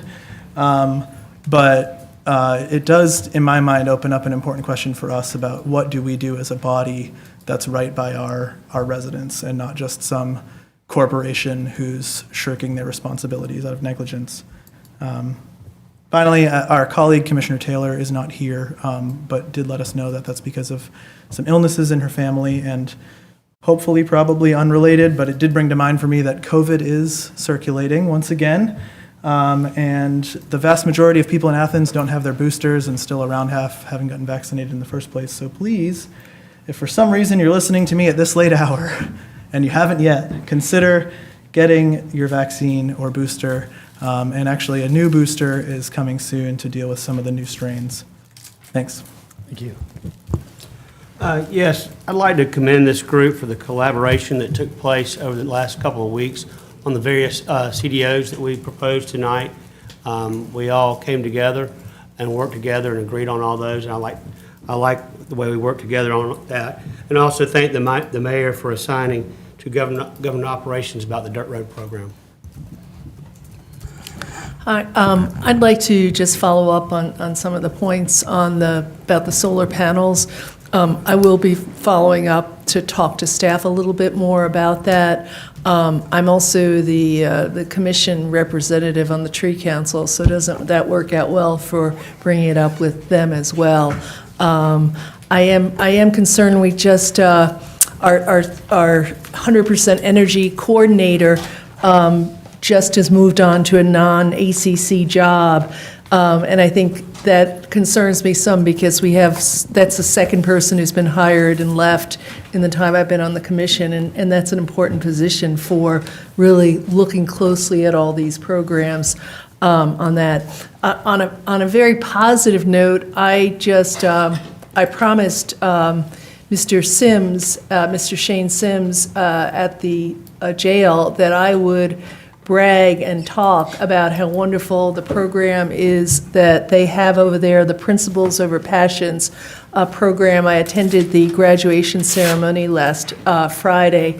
I wasn't sure I had the energy to go, but I kind of pulled it up, combined it with a trip to Lowe's, and I'm sure glad I was over there. It was one of the most moving things I've been to, as there were 10 inmates who were at the jail who went through this 8-week program that looks at trauma and that looks at developing principles that they can move forward with in life. I believe it's Ebenezer Baptist Church that helps them get the suits that they come forth. The ceremony they put together was just very impressive. One of the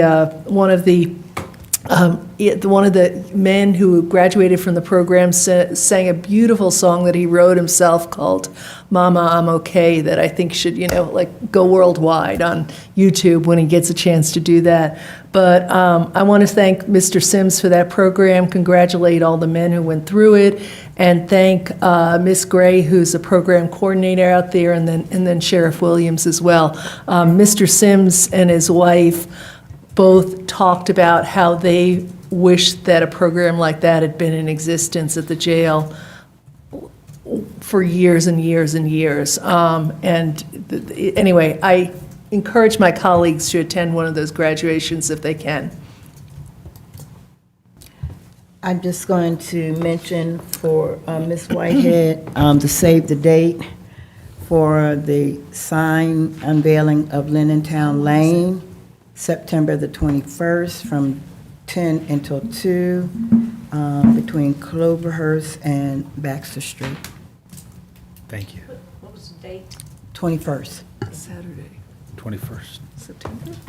Thank you, Mayor. I just wanted to follow up. I appreciate you putting the unpaved roads into committee. That was one of the things, if y'all remember, that we put in our budget this year to help address. There's 2 other things that we did put in our budget too. One of them, Commissioner Wright's helping me with, work together on, is the alleyway improvement, specifically Pars Alley.